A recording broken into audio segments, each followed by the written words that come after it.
Hello. Hi.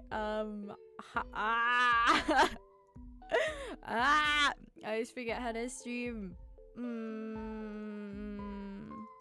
How are you doing? Shakes ass, dances. I saw. Okay, there you go.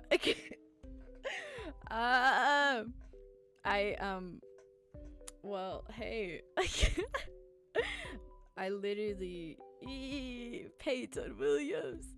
Bro, I was like, maybe I should cancel the stream today because I decided to watch To Your Eternity, and then until like 5:30 I read the like manga, which was a huge fucking mistake because I feel like at any moment I'm just gonna start crying. That manga, it feels like when I finish like it really feels like I just finished like Omori or like Oyasumi Pumpun. It's like I didn't think it would affect me that much, but it did, and I'm like, wow. I'm trying to order the cosplay for it right now. It hurts so bad. If you haven't watched To Your Eternity or read the manga, please do. I really want to talk about it. It fucking hurts. It hurts so bad. But yeah, that's my day. How are y'all doing? Oh, I also went to go get like I went to like the place. I got some more banana milk. Like, it's really good. I got like the banana and the matcha because that's all they had. I like that. I thought get ready to simp for a kid named Cove. Have you played it? Oh, I've heard a lot about your life. My cousin wanted me to play it a while ago, and she was like, yeah, you need to play this. It's so good. I didn't think I would get like that attached. It's like the best visual novel. Like, everybody's really attached to the Cove, which is the main kid, the teal haired kid, from what I've heard. And I've been wanting to play it, but I've had like, because usually I play like RPG games on Mondays, and I like to keep like that going. And I was like, maybe I'll play Our Life on Monday, so I could do like multiple little like videos or streams on it. But then I could never find the time. I've only played step 1, but it's great. I've heard it's really good. I'm probably gonna buy the rest of the DLCs if I get like really attached, which, knowing me, I definitely will. I'm not into visual novels, but I absolutely adored this game. I've dumped over 200 hours. Oh shit. Okay, so I know already I'm gonna get like hella attached to this kid. I know it's like I've heard it's like a childhood romance, which is like my favorite like romance, I guess like route or something, like childhood to like lovers in the future. That's like one of my favorites, so hopefully I'll get like really attached because it's like my favorite trope. But we'll see. I downloaded I know they have like a names patch, the voice name expansion, where he can like say your name, right? Because they have like a bunch of like a name bank full of names, right? I downloaded it, but I don't know if they'll have my name. But we'll see. Hopefully I installed that correctly. Let's see. Bam bam. Din din. Okay, let me open it up. Bada bada bada da da. Da da da da da da. I'm excited though. I'm really excited to play it. Whew. There is a lot of names. Hopefully I'll find mine. There you go. It's not. There you go. There you go. Can you please? I swear this game. Oh, there you go. I thought I was gonna have trouble again. There are a lot of names. Okay. So hopefully I did it correctly. I don't know how to, I guess new file, right? Let me turn up the volume. Oops, there you go. Oh shit. Welcome to Our Life, Beginnings and Always. There are various ways you can customize and interact with the game. This tutorial is an overview of how certain features work. You can read the full tutorial from the main menu to learn about everything in detail. To start off, the game is divided into 3 time periods called steps. Step 1, childhood. Step 2, adolescence. Step 3, teenage. Our life is further divided into sets of... I'm gonna play along. Hey! Hell yeah.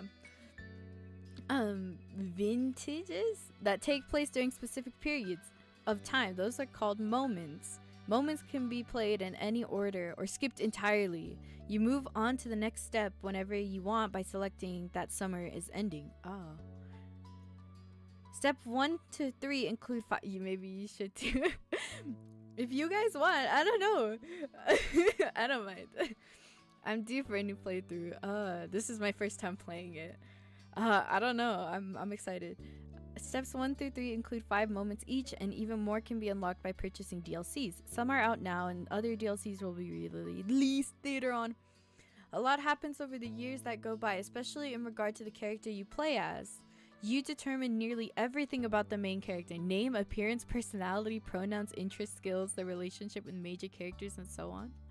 You can decide to change the details as time goes on, with a few exceptions. Your last name, skin tone, and eye color cannot be altered once set. Much of the MC's basic traits are determined on a character creation screen. As the MC grows up, more options will become available. You can change pronouns? Oh, that's nice. As mentioned, one of the decisions you'll get to make for your character is selecting a name. You can type any name you like, or you can pick a preset name. Preset options are called voiced names because the name will be voiced or allowed by the room. I hope they have my voice. I hope they have my name.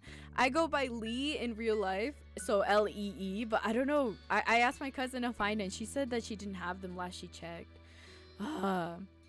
You'll get to hear him say your name as you play through the story. Only the default named Jamie is included in the base game. Hundreds more can be added by getting a free voiced name expansion DLC. A full collection of names is separated out as a DLC because of how large it is. If you're not interested in that feature, you don't need to get it.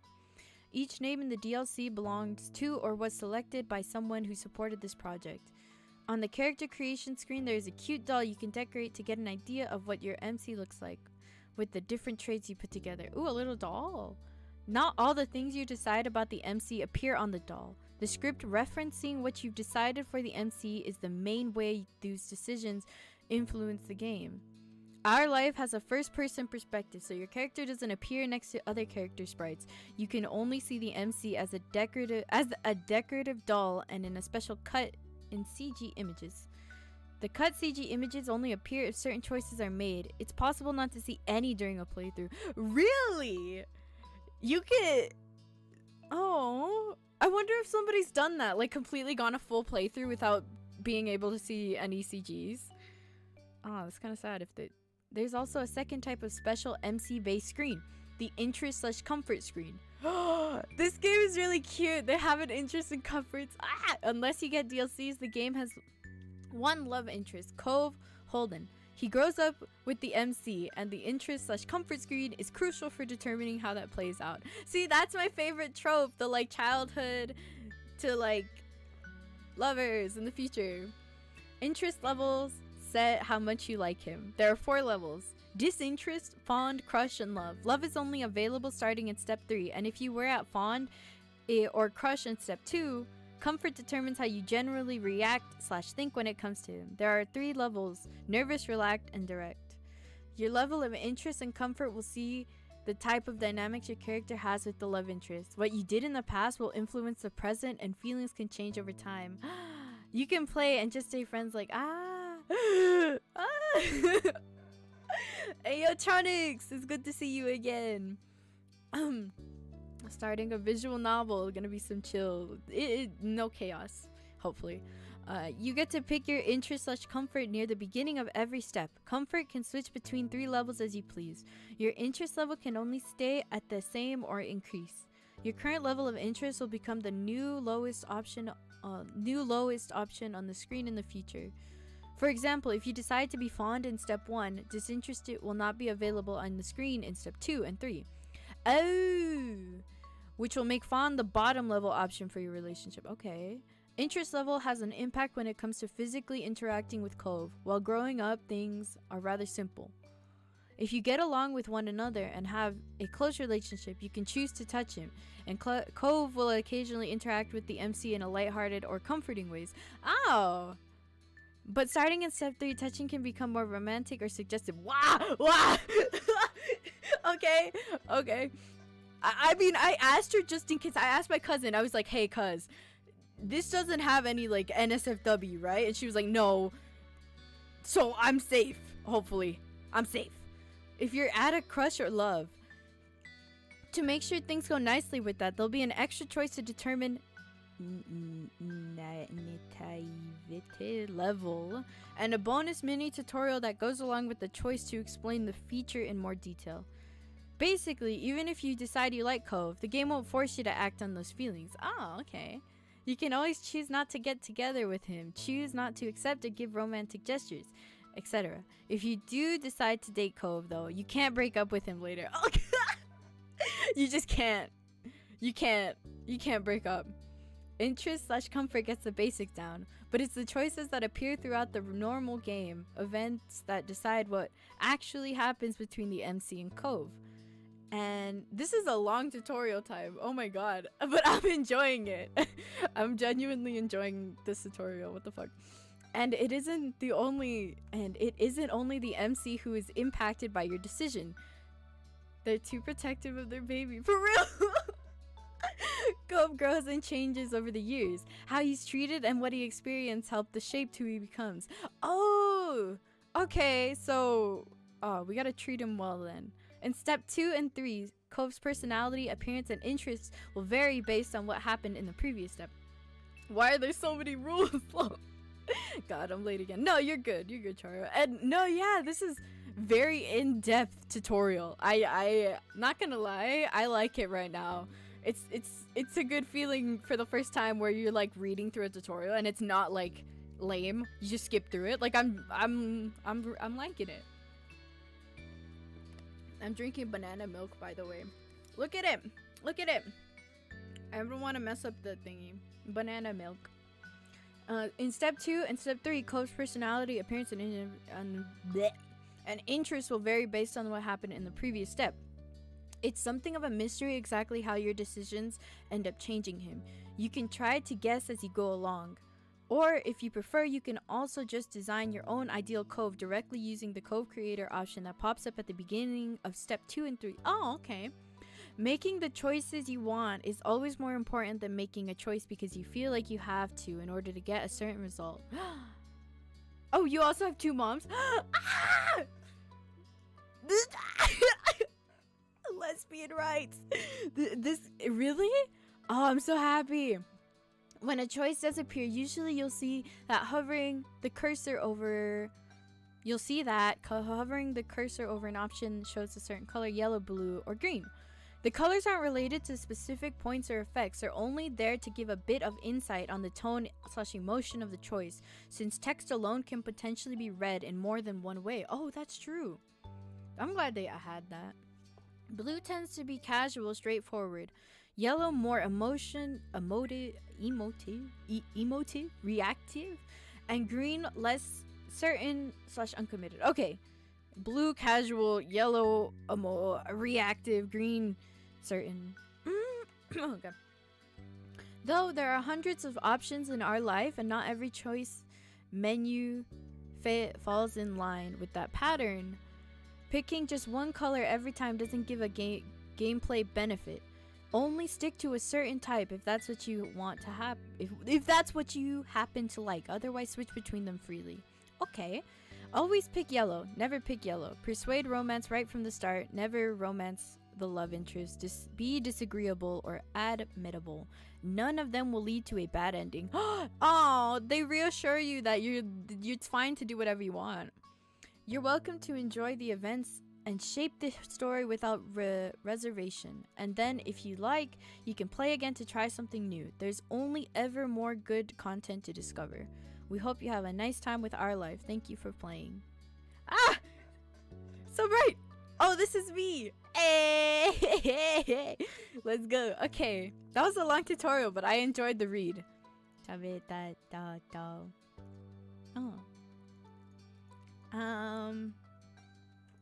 What face shape do I have? I say I have an oval. Skin tone, it is bright. Like, no, that's too bright. What type of my skin tone? I'm going with this one. Eye shape, round 2, rectangle 2, rectangle 2. No, I like the big eyes. I like big eyes. Big eyes. Big eyes with eyelashes. Let's go hair first. Choppy, curled, flowy, short, medium. I like short hair. You know, like that. That's perfect. That's how I want it. Hair back? No, I don't want any hair in the back. No hair in back, please. I have brown hair, like dark brown. Do they have dark brown? Do you have dark brown? No. Should I just go with the black hair then? Do I have black hair? I mean, I usually go with like really, really dark brown. I don't have black hair, but like they don't have a dark brown.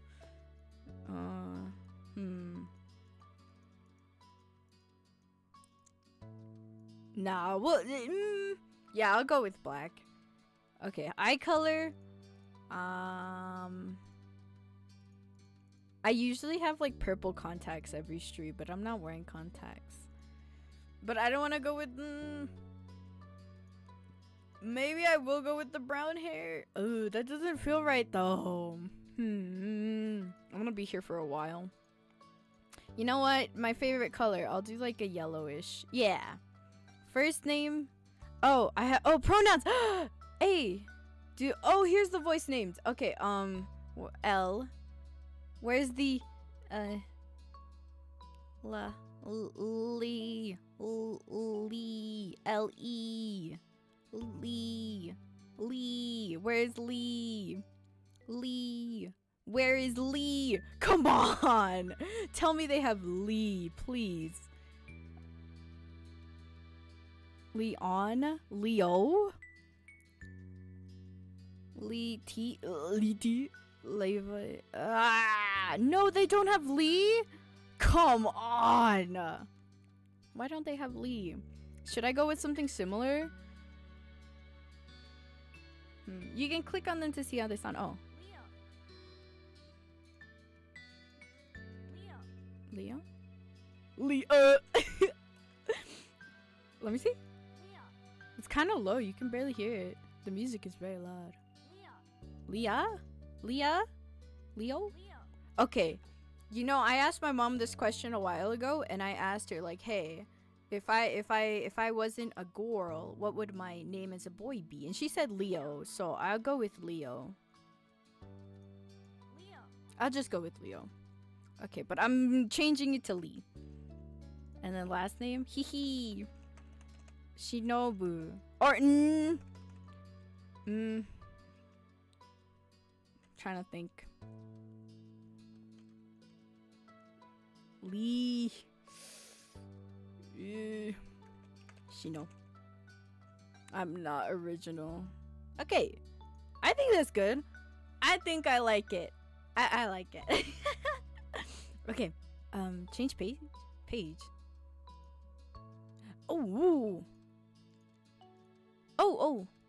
Oh, they have birthmarks and scars and stuff? Yes! Should I put rosy cheeks? Scars, no. Oh, if they had a forehead one, I would be set. I have a... You can never see it, but I have a scar on my forehead going this way and then this way. It's like 2 little claw marks because I got in a fight in like a daycare, like preschool, with like my best friend at the time, and we were like scratching each other and she scratched it way too deep. It was nutty. I miss daycare. Daycare was wild. Hand size, slender. Also, you meet Xion, and he's a baby. If I remember correctly, there's actually a forehead scar option. Really? There's like one on the side of the forehead, but I was hoping it would be like right in the middle. Should I keep it or nah? You know what? Whatever. I'll keep it. Thank you for letting me know. Hand size, medium. I'll keep medium. Glasses. I would put on glasses, but I don't feel myself with glasses. I want contacts so bad. They don't show us like the thing. Do I have pants? Oh, I'll put like a shirt and like pants. I don't know what to do.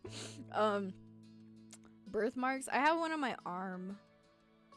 Oh my god. Do you know that thing that if you look on like your, what arm is this? Your left arm, there's like a little mole right here. Like right here, there should be like a little like birthmark thingy. That's how the government recreates people. Y'all know about that? Like if you check and you see like a mole, it's crazy. It's always on like the left hand, it should be. Wow. Furies. Freckles. I don't have any freckles. Scars? I know I have a like, let me see. Test tube baby gig. Did you check? Did you check? Check your little arm thing. You'll see one. If you don't, then you, I guess the you're OG. Government not created. Wait. Scars. Oh, I'm trying to think. I have an arm. I actually have an arm scar on the same arm. I have a broken arm. You can barely see it though. Do you see this? Do you see this bone? Do you see this? My broken arm? I have I have a big scar right there. I have one on my like feetsies too. Accessory types. I want like, okay, necklaces. I was hoping they would have like earrings, but no, I don't have any freckles. Okay, is that it? Is that it? Okay, that's it. That's it. I'm going with Leo, right? Yeah, give me Leo. I'll go with Leo. Okay, yeah, it's selected. I just want to make sure. Okay, done. It's time! Summer in Sunset Bird was a special time of year. Your usual sleepy town began to bustle. I'll do auto. Oh no, I won't do auto. No, don't do auto. It was a popular tourist destination with people coming from all over to enjoy the beach, the weather, and the relaxation that came with both. We are now. The smell of the ocean, crisp and salty, hung in the air, bring 3 whole months of school-less vacation with it. During the summer, your moms, hey, we got 2 moms. During the summer, your moms didn't like you to wander. I can't read. During the summer, your moms didn't like you to wander too far outside of your neighborhood, so you knew the area pretty well. That included the people. Families came and went from Sunset Bird, but they mostly stayed and did what your mom called putting down roots. They built businesses, they got to know each other, and they definitely said hello to the nice young kids who waved past their stores. Going for a walk around town mostly meant that the familiar, friendly residents waved or asked how your family was, or most often just said hello. Options! You didn't really get why they always said hi. They saw you every day, but you nodded back at them anyways. You ended up saying hi to a lot of different people since most of the tourists that came and went every summer were the same ones. You were too anxious to say hi back to most of the other residents that greeted you, but they all knew you well enough to respect that.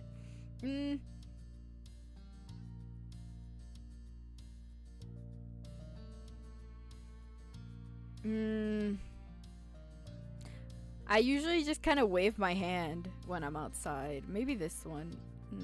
No, I think I'll do this one. I say hi. You enjoyed learning all about where they were visiting from and hope to visit those places one day too. Cove's dad is good. I'm excited to be Cove. But today there was a man sitting on the curb outside your house. He was sitting with his head... Whoa, the song changes. He was sitting with his head in his hands, his whole body slumped over, and you wondered if he was even a real person, or a statue that had magically sprung up from the ground overnight. Whoever or whatever he was, you had never seen him before. One thing about knowing everyone in Sunset Bird was that people who you didn't recognize really, really stood out. It was rare for tourists to venture into the residential district, as your moms call it. So for you... Oh, so for you, not knowing who a total stranger was set off a lot of red flags. Your mom's had a talk with you and your big sister Lizzie about this kind of stuff. I can't read. Why did I think this was a good idea? Your mom's had a talk with you and your big sister Lizzie about this kind of situation before. Oh, you hadn't exactly been listening at the time. You think it could be okay to talk with new people. They mentioned that some people aren't good to talk to you, but other types you can help, even if you don't know them. You remember it's okay to run away if you feel comfortable. You don't have to worry about being polite then. Knowing me, I would talk to them anyways. I don't know who this is though.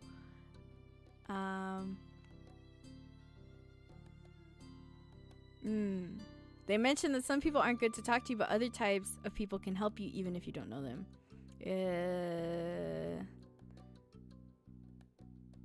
I think it's this one. You weren't sure about this man yet.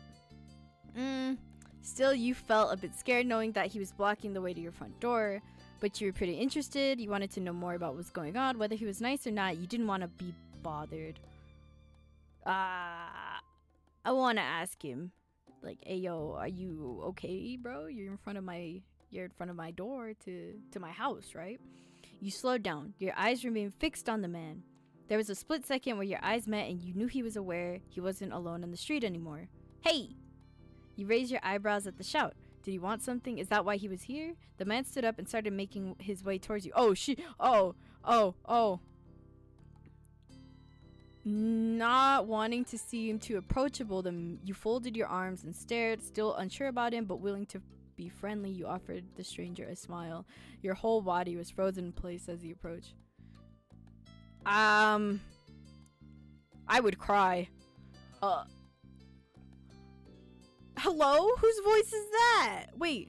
No, wait. How can I, like, make... His voice is so low. Configure really quick. Let me low down this music.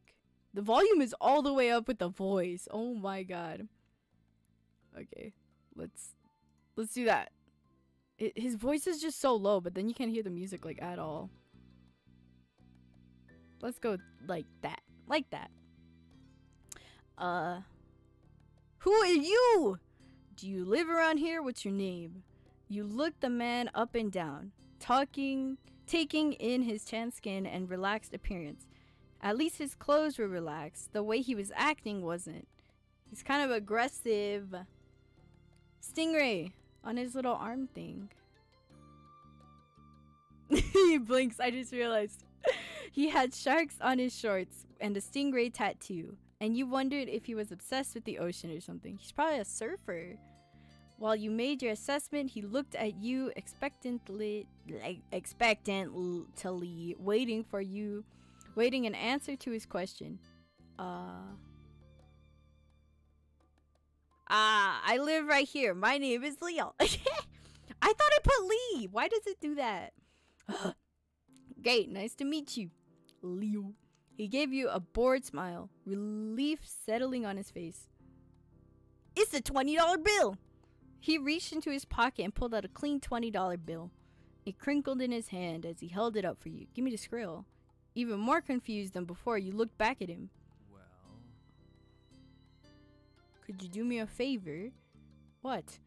Nothing bad. Sorry, I should have... Let me start over. He cleared his throat and stood up straighter. From where you were standing, it made him look creepier. Oh, that's his dad! That's his dad!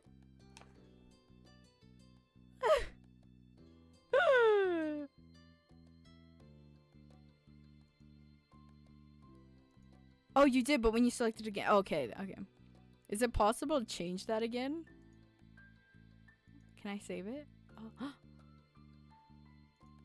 But that's his dad? That's his dad. That's his dad. No, you're joking. That is not... He looks like he's like 20. Hello? I have a son. His name is Cove. He's about your age. Cove, that seemed like a stranger. I'm kind of Wow, that's his dad. Okay. Cove. That seemed like a strange name for an actual living person to you. You chewed on the side of your cheek. This guy was definitely obsessed with water. You thought that was pretty cool. It's pretty cool. You've never met anyone with that name. We moved across the street, see? He gestured towards the house that had been empty for a year, his watch catching the late afternoon sunlight reflecting off the walls. I think he's supposed to be 27 or something at this point, if I remember correctly. Okay. The gigantic for sale sign was finally gone. Oh. You must be... Can I do a, like, quick thing? Can I, like, save it and change it? How do you change it? Oh, jeez. How do you do this? Save. Put it here. Save it again. Go to the menu. Oh, no! Okay, wait. I don't think you can change it. What the freak, fam? What the freak? Okay. Okay. You must be Lee Shino, right? I met your moms earlier and they told me you were 8, just like him. Oh, we're 8. So he shook the $20 bill to bring it back to your attention. A hopeful smile tilting his lips at the corners. Can you try being friends with the boy? Give it a chance. You can keep this. He's a good kid. You'll like him. Do you mind? He's Australian. Oh, you can change it in step 2. Okay, thank you for telling me. He's Australian? Was that like internet historian I heard? But you gotta keep it a secret too, okay? I wouldn't be friendly to say his dad sent you. The game audio is a little bit quiet. Yeah, for some... Okay, let me see if I can fix it really quick. Configure. Don't... For some reason, why did you hide it? Why would you do that? Why would you do that? It literally looked like that was the max. Hello? Okay, never mind then. Okay, let's go like this. Is that better? Is that good? Let me know. You eyed the man. You kind of felt sorry for Cove. Do other kids really get their parents to pay for friendships? Kind of felt sorry for Cove. This definitely wasn't the normal way kids made friends. You knew that. What'd you say? Want to make a deal? You took the bill. You didn't want the money. You ran away. Skaboosh! You carefully puckled the bill from his outstretched hand, grinning at the thought of what you could do with that much cash. All the sweets! You could buy a ticket for the newest movie at the cinema. There was a cute stuffed animal you seen in the store. It cost a few dollars to set up a library card. With this, you could pay yourself. You weren't even sure yet! At 8 years old, I would have bought those how to draw manga books. At 8 years old, that's what I was doing. The sky was the limit with that amount. The man smiled at you, his eyes crinkling at the sides as he did. Great, that's great. I'll bring him by tomorrow. I wanted him to meet and greet with the neighbors today, but... Oh, what? Hey, don't make that type of noise. I'm streaming. Hey, well, I don't know where he's gone off to. He laughed while he said that, but the way his face looked, you thought he actually wanted to cry. What? Why? If you see him, can you tell him to come home? Oh, it's because he got a pink cast and glasses. You can't miss it. Sure thing. This definitely wasn't the normal way kids made friends. You knew that, but you were still gonna help. The man smiled and reached out to pat you on the head. Paused before doing so, then put his hand away instead. Aw, no, your mom's already checking around for me. Such a thoughtful group you are. Now I better go look too. I can't put everyone else to work while I keep sitting here. Wow. I thought he might come back, and that's not what's important. I have to go. Thanks again, Lee, so much. He jogged off the street without another word. You decide to check the hills behind your house. Wow. There's hills behind the house. This game was like, don't be afraid to do what you want. There's no bad ending. So I took the $1 bill because that's what I would have done in real life. The chirping of crickets in the tall grass greeted you. Quite familiar. It says you can't hear the little cricket noises. From the top of the hill, you could see the ocean as you walked. You listened to the crash of the waves on the shore and the seagulls squawking as they settled down for the night. You always loved the ocean. It was so much fun. You loved to hear stories about the sea, about the merry folk and sea serpents you imagined living far beneath the waves. You didn't enjoy the beach at all much, especially the sand, which absolutely got everywhere. I've only been to the ocean one time, so it's more like I enjoyed hearing stories about it. Sometimes you could almost convince yourself you had seen the flash of shiny mermaids' tails in the distance. You took a deep breath. You wanted to relax and couldn't. This game made me really wish I could have seen the ocean. I've never seen it before, IRL. I've only been to the ocean one time, and it was like right before COVID started, so I was pretty lucky to get like a last trip in before like COVID like bonked everything. But the ocean's super. The first thing I remember thinking was that the ocean was so loud, and the movies about the ocean never kind of showed you how loud it was. Like no reality TV show told you how loud the ocean is. It's like max volume with like surround sound headphones. It's so loud. You took in a deep breath. You wanted to try and relax and couldn't. It had me looking at beach houses listings just a year. Oh my god. You weren't sure what, but something told you that you weren't alone, so you glanced around. Oh, it's a boy! Hey! There was a boy sitting on top of one hill, almost completely hidden, within the long grass and white flowers surrounding him. Hey, we found him. Pink cast and glasses.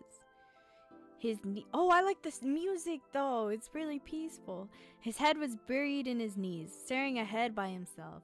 Oh, what a boy! For whatever reason, probably just that he wasn't paying attention, he hadn't noticed you yet. You watched a minute longer, feeling a little bit like you found a deer in the wild. Though deer didn't have sad frowns. Green hair, wavy, then. Green hair, wavy eyebrows. Sad frown. But this new boy did. You wonder what could have upset him. After a few more seconds, you took a step forward, then another. Then he glanced your way. Oh shit! His aquamarine, I said it, I can read. His aquamarine eyes reflected the light of the moon. You stopped, raising a hand to acknowledge him and show you weren't scary. Hi, Space Cadet. You lost? Hi! With a start, he jumped to his feet, his hands balling into fists at his sides. Oh, what's wrong? Hey, chill. He didn't say anything. He just stared at you in a strange way. What's wrong? He'd been crying. There were traces of tears on his cheeks and his knees, soaking with hems of his shorts, and his eyes were still shining with a few more. You obviously caught him off guard. His pink cast seems to grow in the twilight. Hey, wait, did we break our arms in the same places? I think we did. Though I broke my elbow, he broke his like actual arm. His pink cast seemed to glow in the twilight. Though when he caught you staring at it, he hid his arm behind his back. No, we broken arm buddies though. It's okay. Something the man earlier said has struck out to you. Cove? His eyes widened. He studied you. How'd you know that? You touched the money in your pocket. I forgot. You touched the money in your pocket, feeling it crinkle beneath your fingertips. Oh no. Basil, I'm crinkling. I'm all knowing. I'm all knowing. That's a lie. Tell the truth. Okay, your dad told me who you were. Oh, he has a voice. So, is this your heel? He gestured with his uninjured arm to the patch of grass surrounding you, his face falling at the prospect. I can leave if it is. No, you shook your head. No. While doing so, you also picked at a strand of lint on your leg. What a weird question to ask someone. Oh. He sat back down with a thump, resting his chin on his knees again. Curious about the strange new boy with the odd dad. He's not old. He does not look old. You sat on the patch of grass next to him. The pure white flowers that covered this hill rocked back and forth gently as the stars twinkled above. The way they dotted the sky made them seem like flowers too. The night was cool as it traveled over the ocean and up the hill, chasing away the heat from the afternoon sun. Why are you here? A quiet hiccup escaped Cove as soon as you asked the question. Aw, don't cry. Almost like they never stopped, his tears starting up again with a vengeance. My parents, they don't want to live together with me anymore. The tears fell fast and heavy over his flushed cheeks, sticking in his dark lashes. My mom made my dad leave and he took me with him, and now we have a house here. I want to go home. The outburst took you off guard. By the time he was done wailing, Cove's chest was heaving with exhaustion. No. He sniffled and removed his glasses. I was gonna say, if I was crying that badly, I would not have my glasses on. AKA, like, 3 hours ago. Wiping at his eyes with the back of his hand before he put them back on again. I hate this place. I want my real life back. I want my mom. Oh. I'm sorry, your dad seems kind of nice. You'll like it here. You just have to get used to it. Stop crying. That's so rude. I'm sorry. He slipped his hand underneath his glasses and pressed his fingers against his eyelids. Cove wound himself up again for another long crying fit. You felt bad for him being forced to come here with no choice. You couldn't imagine what it would feel like to live with only one of your moms, but it must be pretty hard. But from way off in the distance, you heard your parents. Lee! Oh! I get caught up! Kids, where'd you go? Cove looked at you, tears still clinging to his eye cheeks. Don't tell him we're here. I don't want to go home. I don't want to go back to the house. I want to go home. You can handle it. You have to go. Don't worry so much. Sorry, I have to. It'll be okay. It'll be okay. You were struck by a sudden need to reassure Cove. It's not gonna be all fun. Yeah, it's not gonna be all fun. But isn't he your family too? Yeah, I guess. Then you can count on him when you really, really need him. You shot him a grin and pushed yourself to your feet. Slowly, Cove stood up with you, still looking a little reluctant. His dad's voice rang out again. Cove, can you hear me? He looked toward the sound of his dad's voice, silent, then turned away while rubbing his not bandaged arm. Sorry. I still don't want to go. I'll just stay with him. We're vibing. Yeah, I get it. You do? Before you could answer, you heard Cove's dad even closer than before. There you are, bud. Oh. The trio of parents appeared over the curve of the hill. Instantly, all their eyes landed on you, and they rushed over. Oh, these are our moms? Hey! These are our moms? This is my mom, and this is my mom. What the heck? I am blessed. They are so pretty. Do you have a nose piercing? Oh my god. I am so... Ah! Both of your moms are at your side in a split second, faces filled with worry. I love the bus so much, I swear. Lee, you're here after all. We'd been at the park to check for Cove, then heard what happened earlier when you met the neighbor. I thought you might have gone off further away. No, we just sit in the grass. Why is everybody acting like this is such a big thing? We're okay, don't worry. Cove didn't want to go home just yet. No, we vibing, we're good. Don't even. Thank God you're both fine. Were you two having fun out here? You looked over at Cove, who was wiggling against his dad's tight hug and pushing at his arms. You shrugged. Yes, I like him. I'm good with that, dude. This game is so straightforward. Nah, I like him. He's pretty pog. You nodded, smiling slightly. No, he's pog. Finally letting go of his squirming, thralding son, Cove's dad turned to the three of you. That's a relief. Thanks very much for finding him. I really don't know this neighborhood. Good thing Leo knows this whole area so well. Absolutely. we should be getting home now. It's been a long day for us all. Say goodbye, Cove. Bye. I chose the replay. I choose that I'm gonna marry him on F-Shot. Every time. Let's go. I was like, oh shit, oops, I bonked the mic. I was thinking, oh no, this is too straightforward. Like, they're gonna be like, what? The freak. Bye. The two of them walked off into the darkness, heading towards the neighborhood. You watched Cove's bright pink cast until it disappeared. Tell you what, we'll have a proper play date tomorrow, okay? Your new friend's dad wanted to bring him to see you and Lizzie. They just laugh if you say that. Oh, how does that sound?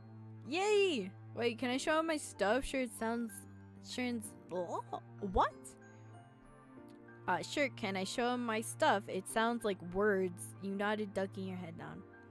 I want to show him my stuff. Of course. Oh, the mom's voices are nice.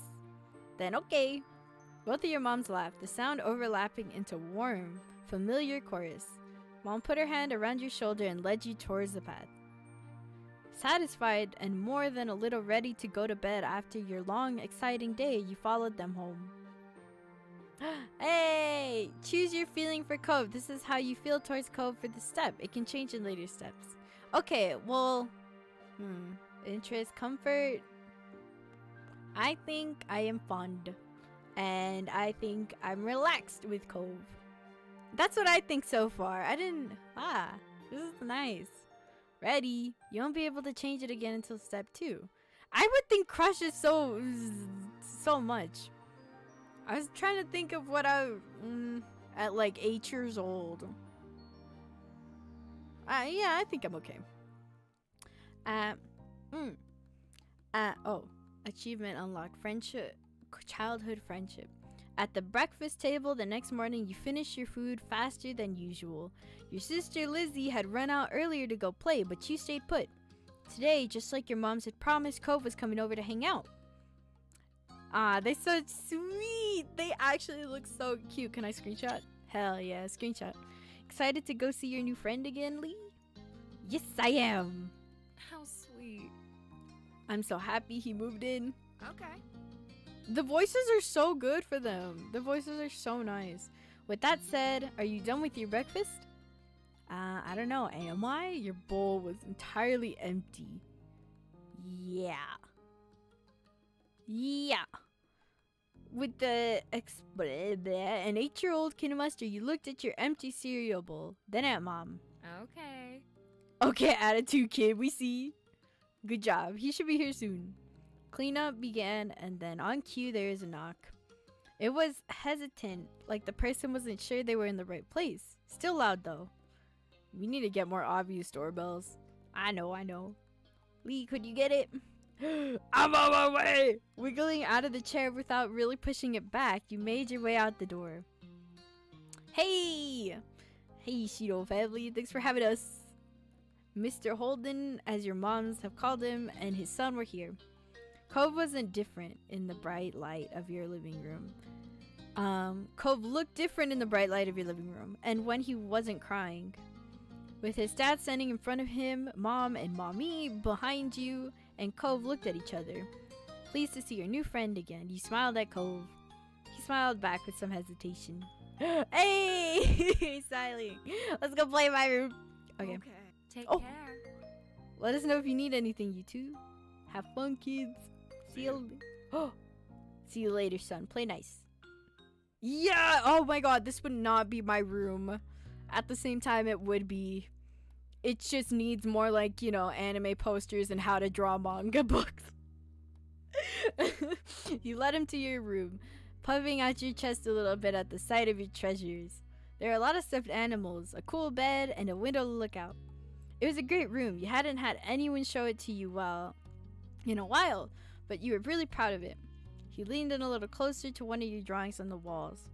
I like this. I drew that! Cool. It's cute. You smiled at him. You're proud of that particular piece of art, and you were glad he noticed it. He turned around. He turned to look around the room a little more, studying the books on your desk and the pictures on the walls. You started to feel a bit nervous. You felt the atmosphere was kind of awkward. You're glad for the company. He hoped he liked your room. I would hope that he really liked my room.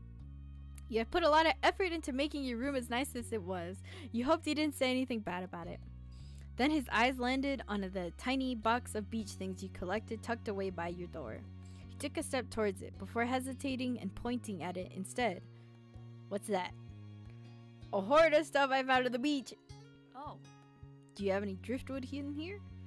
Dragging the box to the middle of the room, you and Cole flopped down next to it. I think so, yeah, see? You gestured to a piece at the bottom, still covered with specks of sand. Neat. This is a good collection. You got the sense from the tone of his voice that he wasn't just saying it to be nice or to be like Shilion. Who's that?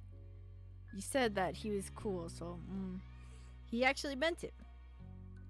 Oh right, I almost forgot. Shilion's gonna be here today. Shilion?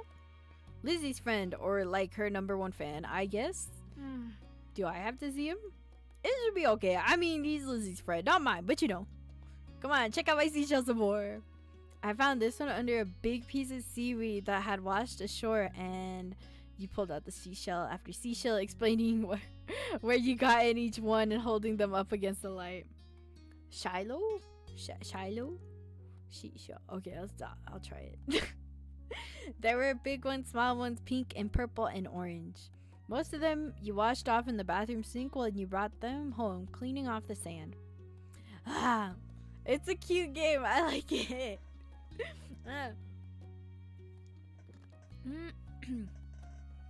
Over the past years, you'd even learned some of the scientific names. The collection was so huge and varied that you had lots of funny stories to tell for all of them. Your voice flattered a bit, but you kept going as best as you could. Nah. Apparently, fancy either by the stories or by the shells themselves, Cove listened with what looked like the full force of his attention. Like when you almost got pinched by a hermit crab while searching for shells, and after watching him settle back into the ocean, you found another empty shell that was almost a twin to his home. It was a new experience to be the center of such delicate focus. But Cove hadn't been mean to you, so you didn't mind. You smiled at him every now and then while showing him your collection. Kids, come down to the living room. You could tell the idea was making him unhappy, but Mommy wasn't giving you much of a chance to hang around. Cove hadn't been like this meeting you. You guessed it was because he thinks you found each other by accident, not that a parent made it happen. Mr. Holden must be right that telling Cove his dad was part of that. Mr. Holden must be right that telling Cove his dad was part of that would be a bad idea. Before you knew it, you both been escorted downstairs indisposed in the living room, ready for Shiloh's visit. The two of you sat side by side on the floor of your home's entryway. I bought the boxes she sells. I want to keep looking at them. Ooh, great. Bust it open. We can keep looking at it while we wait for Shiloh. Cove reached in and pulled out a big orange shell. Oh, like he hadn't spoken aloud yet. He turned to you and held it up, his eyes shining. I think this one's the best of. I think this one is the best of them. I like a different one best. I didn't show it to you. You can take it. This is my favorite too. You on it? Cove looked at you in surprise, his eyes going wide. Really? Sure, you like it a lot, right? But I don't want to take them from you. It's okay. You got the impression he was hesitant to accept something because he didn't know you very well. No, you can take it. No, it's okay. Go for it. No, it's okay for you. You pushed the seashell against Cove's chest, willing him to receive the present, but Cove firmly shook his head and kept his arms tight at his sides. It was a battle you couldn't win, at least not today. Cove was your neighbor now, but maybe you could give it to him another time. The two of you were sitting on the floor, looking through your collection of beach findings when the doorbell finally rang. Cove jumped, startled by the sound. Since the person hadn't knocked, you figured it was probably Shiloh. He knew where to look for that. Lizzie's friend? You nodded, but that didn't seem to make Cove feel any better. It was already obvious that Cove didn't hide his feelings well. You could tell what he was thinking right away. This isn't a good idea. You'll be alright, he's here. We can't tell him to leave. He's only he's at our only door, and if you go upstairs, he'll find you. Cove glanced around the rooms, eyes wide, and finally paused with his gaze locked onto the back of the house. I can go out the window. He was already walking towards it. No, don't do that. Scrambling to think of something to say, you step forward and then pause. Nah. You wanna break another arm? Shiloh is the least scary person alive. Chip, Shiloh's gonna like you. Don't get hurt. I'll come with you. Good idea. Let's go. He'll like you. He likes everyone. I mean it. But I don't want to see him. I don't know him. You teased him. You comforted him. You encouraged him. I'm encouraging. Hey, if you don't want to have a hard time with him, I'll tell him to leave. Is that okay? Okay. Shiloh poked his head into the living room. Shiloh, it was impossible to know for sure if he'd heard what you've been saying or not, but you guess he had. Hi! Tiny man! He's so cute! He's so cute! Hi, Cove? Cove shot you an uneasy glance. Hi. Hi, Shiloh. It's nice to meet you. Yeah. You have a lot of freckles. Oh my god! He's actually so cute. He's so cute. Oh, I'm giving him a hug, a big hug. You have a lot of freckles. That's right. I do. What are you guys doing? We're looking at shells. Can I do it too? He has such a cute voice. Oh, he's so cute. Tiny man. Can I do it too? Cove shrugged and looked at your box of beach findings. What about that one? What? The plan for the afternoon, at least as far as you were concerned, was to sit and look at beach things some more. You weren't really in the mood to do much of anything else, especially if Cove was having fun. He's in the other game. Oh. I haven't checked out this, like, I guess, company or makers like other games. Or like a DLC to this game, or like like a completely different game. Hey, check out this scallop shell I found. Cool, right? It's pretty color, kind of like my cast. Oh, it's a different game. Okay. The beautiful glittering pink did look like a little bit of the wrapped around his arm. Pink's a nice color. Okay. Oh? Is it your favorite? Not really. What is? Maybe green or blue? It might be yellow. If it's yellow, we're besties! My favorite color is yellow. Oh, those are all cool. I guess. I like those colors too. They're better colors.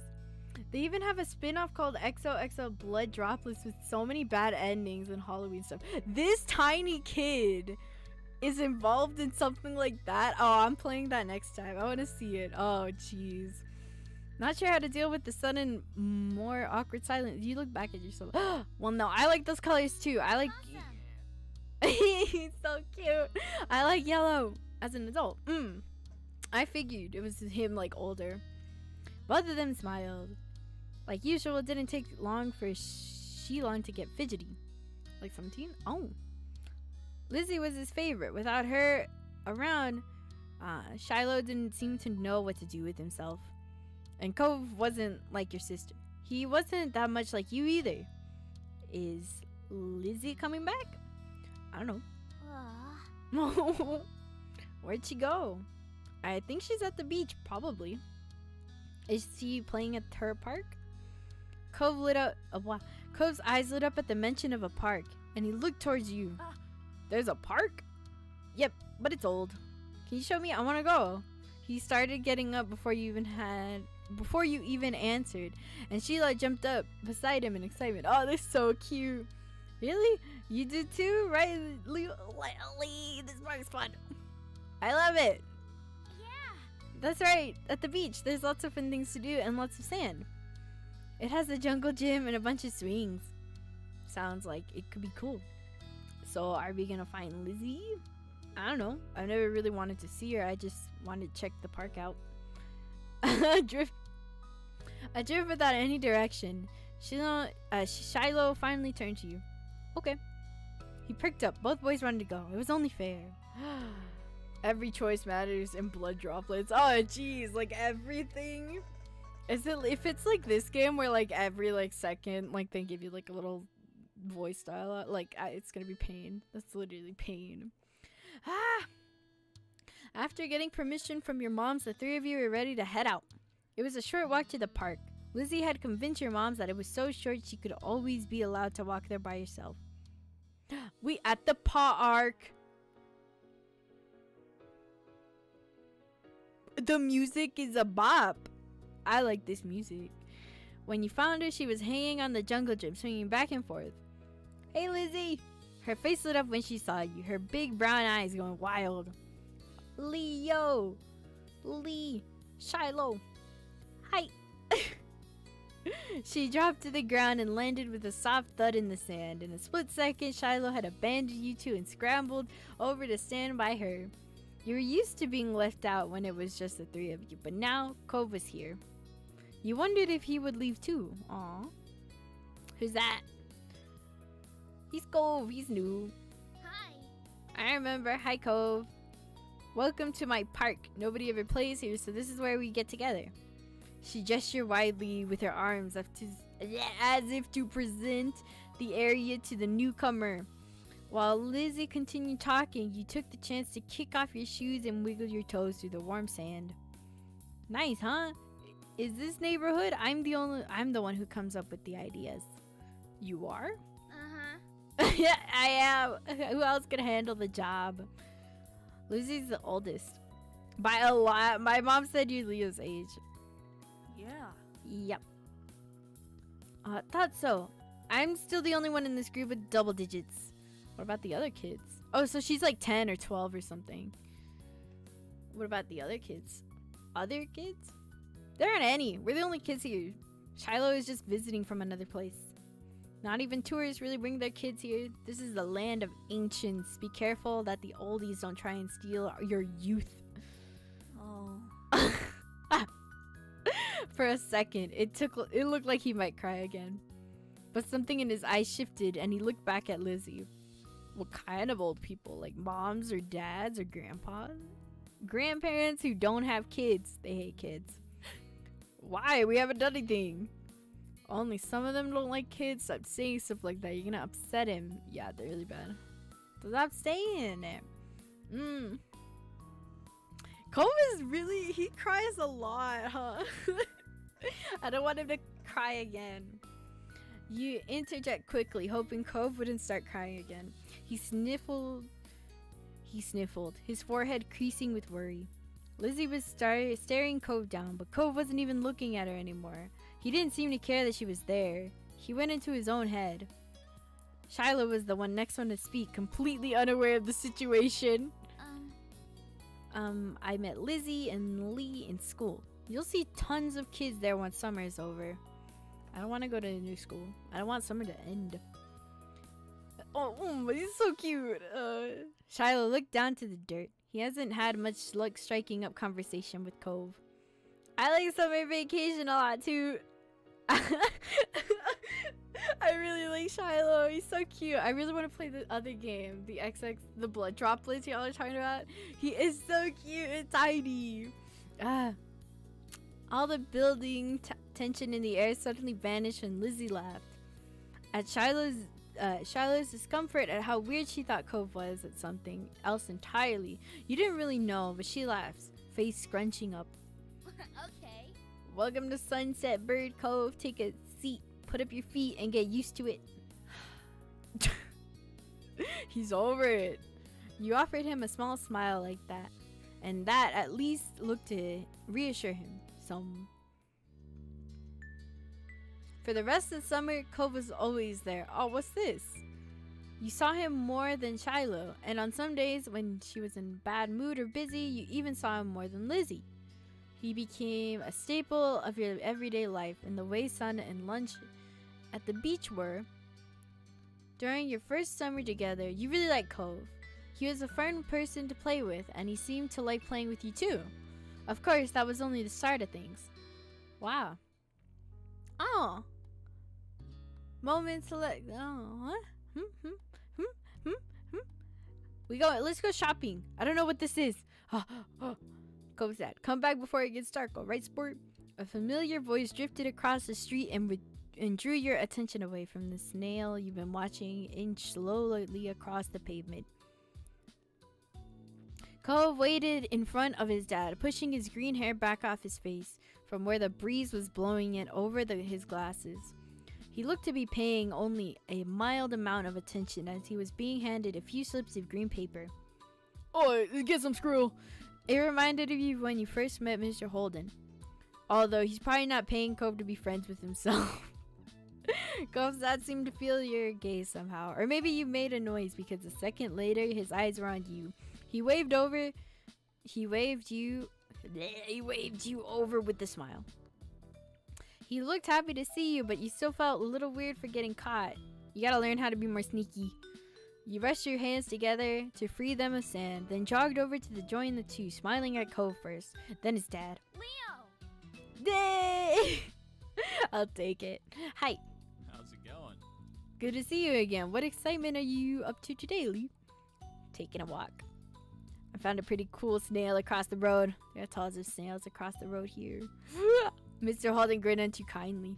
After finishing answering the question, Mr. Holden's attention returned to Cove, who was preoccupied with folding the bills he had into a tiny rectangle.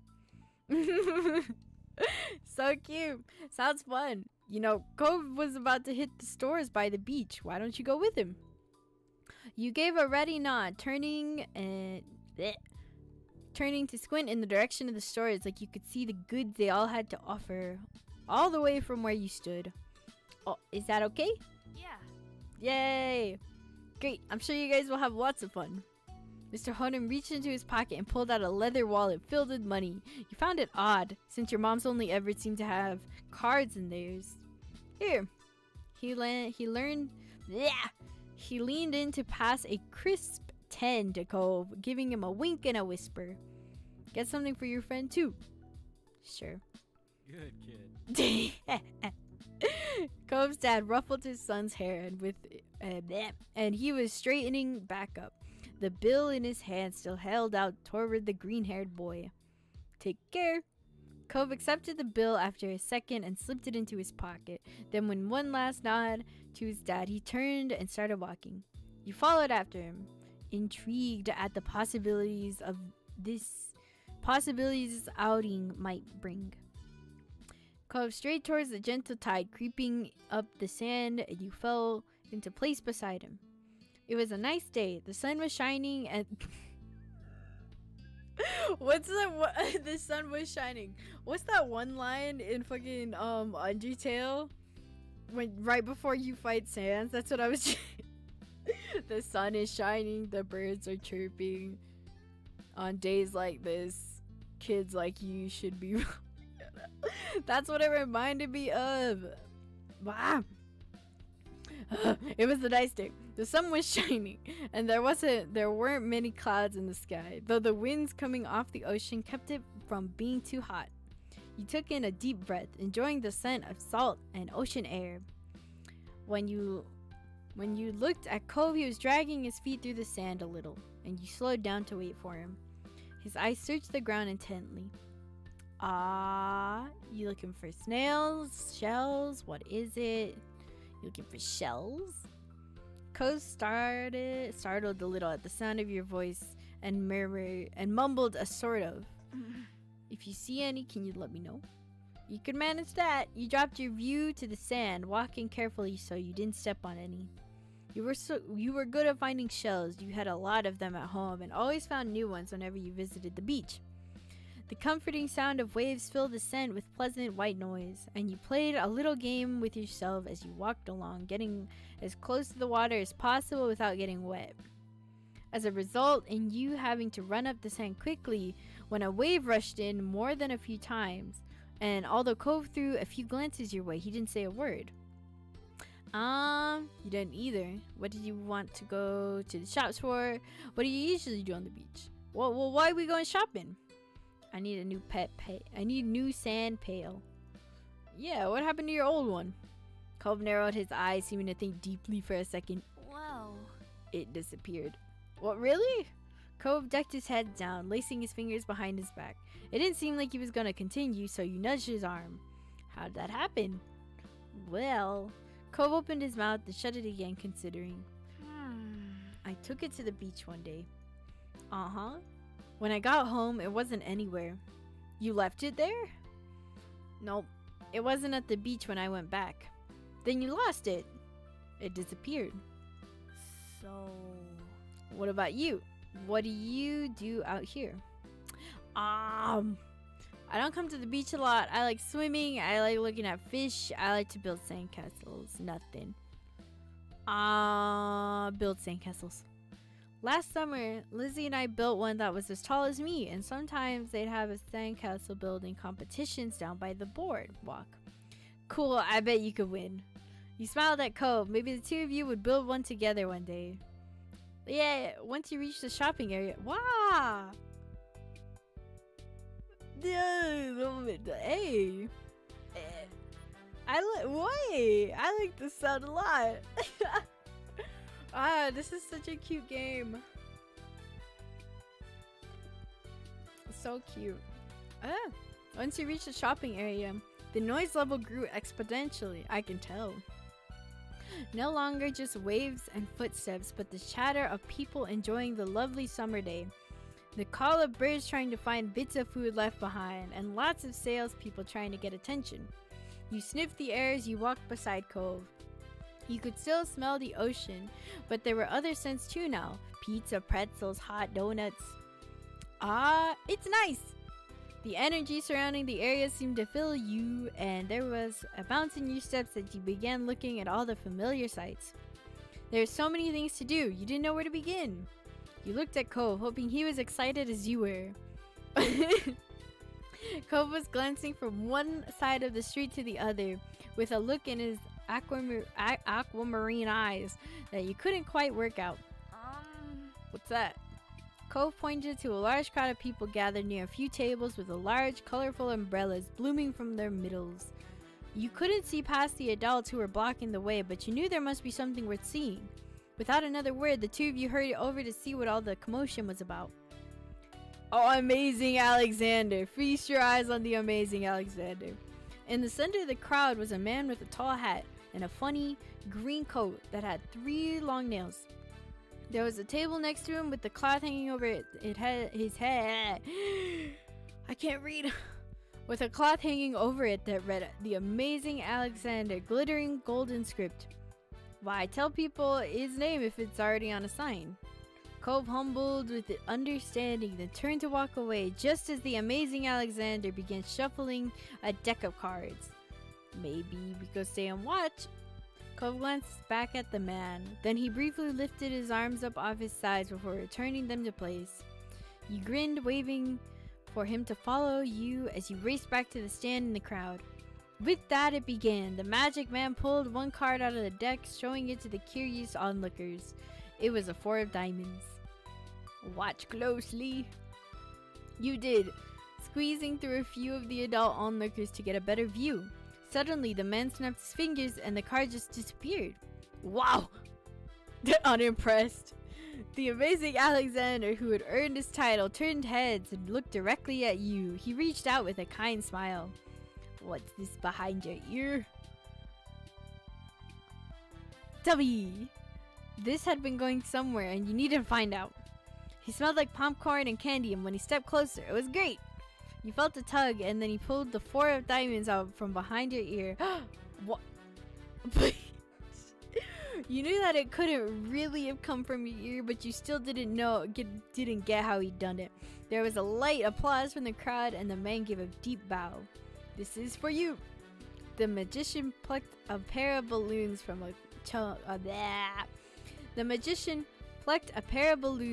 a clump of them and tied down to his table. Both were in the shape of a dolphin instead of being a normal circle. And one for your friend too. Thanks for you for being my assistant. Wow. Now you were really grateful he chose you. After that, he went to someone else in the crowd. Pick any card, any card. My uncle does that every time he visits. Not the balloons, the stuff with the cards. Cove spoke plainly while reaching over to take the dolphin that had been for him. Maybe it wasn't so special. Cove is just ruining the fun. At least you had a fun time. You wondered if Cove's whole family is magic. And if so, he was lucky. The crowd started to clear some, and you noticed to the side there was a whole rack of brightly colored kaleidoscopes on display. I picked up a magic ball. You walked past the toys, a Rubik's Cube or a kaleidoscope. A magic ball. Oh, these are cool. You shifted your balloon string to the other hand so you could hold it up in front of you. You thought the question in your mind, shaking the ball. You thought of a question in your mind, shaking the ball and hearing some kind of liquid slosh around inside it. Once you had given it a good shake, you held it upright, waiting for the answer to appear. Concentrate and ask again. You wrinkled your nose and set the magic 8-ball back on the rack. It wasn't the answer you were hoping for. You followed Cove around to the other side of the stall. He went under the awning, careful of his own floating dolphin, and you joined him. Are you having fun? He nodded, and you smiled back at him, happy to hear it. When Cove moved towards some stalls nearby, you followed beside him. Wow! These are tiny! This is cute. Oh my god. While Cove looked at the snail pails, you were drawn to a table with colorful keychains laid out on it. They were sewn in the shape of sea creatures, and there was a plaque that read "handmade" standing proudly in front. There were lots of different types. You saw a dolphin, a shark, a crab, and a turtle. Dolphin, shark, crab, turtle. Which one do I like? I'll go with the turtle. Your hand stopped on the sleeping turtle, just barely poking its head out of the shell. Turtle. Its hands, it had freckles of metallic green on its back that caught the sunlight when you picked it up. You remembered the turtles you'd seen in a movie. You had been mesmerized by the way it had gently glided through the water. You were instantly enamored. Checking the price though, your heart fell. $6. You didn't know about much. You didn't know much about money, but you thought that was a lot spending on one thing. You rarely had more than a $5 bill to your name. Though that changed the day you met Mr. Cove!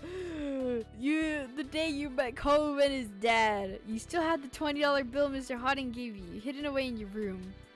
It was a grand sum of money, but you couldn't spend something that was at home instead of in your pocket. Maybe you'd have to ask your moms to bring you here again one day, now that you knew what you wanted. Is that what you want? Oh. It's $6. I didn't bring any money. Alright. Oh! Wait, you sure? Cove took the keychain from your hands, and that was that. He was holding a small yellow bucket for himself too. I was gonna get you something. I already got the money for it. You smiled, pleased to have things work out. Yeah! It's nice of Cove's dad to let Cove buy something for you too. You had to remember to thank him the next time you saw him. After Cove paid, the two of you stepped out of the shore side by side, your balloon dolphins knocking together and spiraling around in the air. You watched Cove hold up his new pail to his face, examining it thoroughly. Hey Cove! Hey, yeah?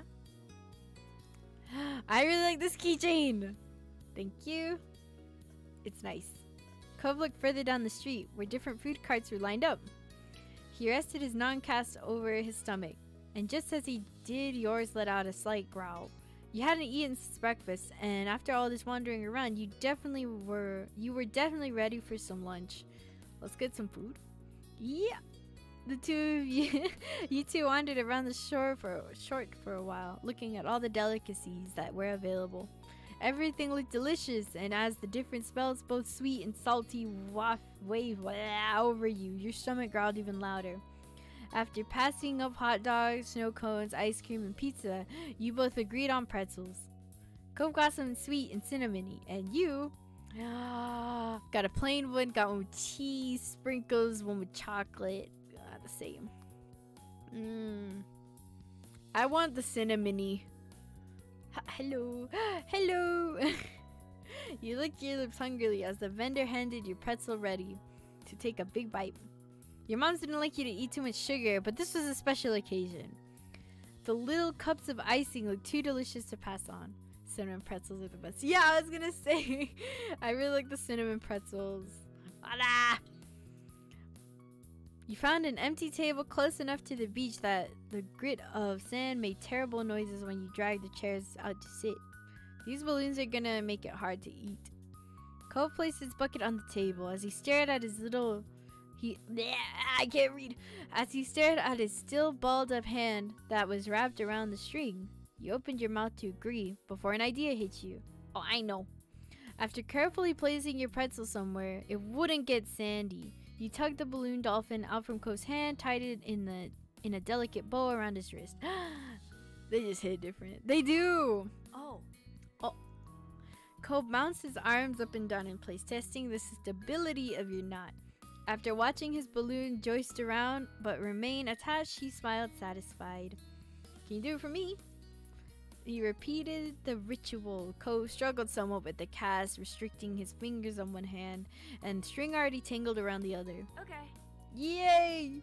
The two of you spent a moment admiring your handiwork, both hands now free to allow easy munching on your pretzels. You bit into the treat, savoring the taste on your tongue with a smile as you looked out over the ocean. After a time you finished your pretzels, you were done before Cove. It was boring not having anything to do. You pulled on the string of your balloon to bring it down to your level, then you held the dolphin in your hands, manipulating it to make it look like it was jumping through the air. You turned to face towards the beach. It almost looked like it was swimming through the waves like a real dolphin. A laugh came from your side. Ah, he's happy! Yo, screenshot! Yeah. When you glanced back at Cove, he left the remaining parts of his pretzel on the wrapper. He was still gripping his dolphin too. Oh, we're naming the dolphin. My name is Merryweather. He's the prince of dolphins. My name is Splash. They star in movies. My name is Cherry. She's an alien. My name is Sam. They're just a regular dolphin. Cherry, like Love Cherry Motion from Luna. If you know the theories, you know the theories. When no one is looking, she transformed back into her true alien self. She has purple skin and 10 eyes. You sighed, wishing you could meet a real-life alien. What's yours? Cove considered this question, placing the balloon against the table and resting his free arm across it in contemplation. It's with a oh no! This balloon. With a loud pop, the balloon exploded into ribbons. Oh no! F. Oh no! Fred. Oh no! He's gonna cry. Don't cry.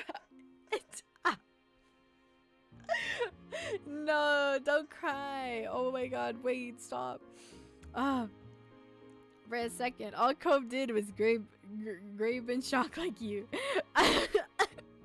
His cheeks puffled, squinting his eyes, and you saw tears start to glisten. No, you offered to give me the Cove your balloon. You take mine.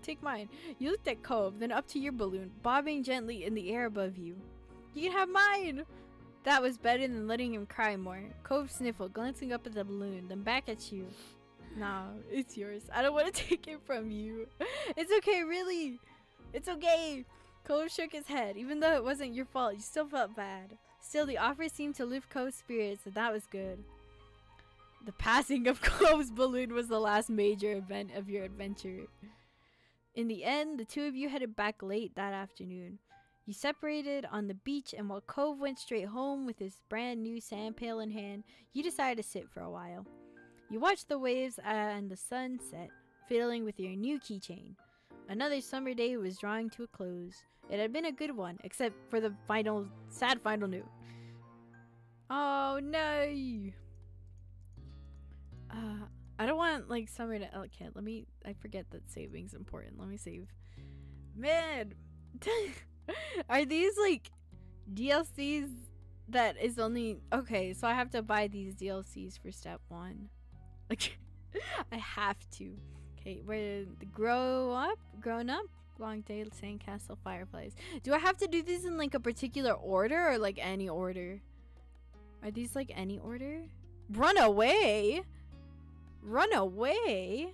Okay. Which one do I want to do? I guess any. They're not order. Okay. You can even just not do them. I figured you just didn't have to do them in the end because it says summer ends. And then you can move on to step 2. But I want to do them all if possible. We'll do grown up.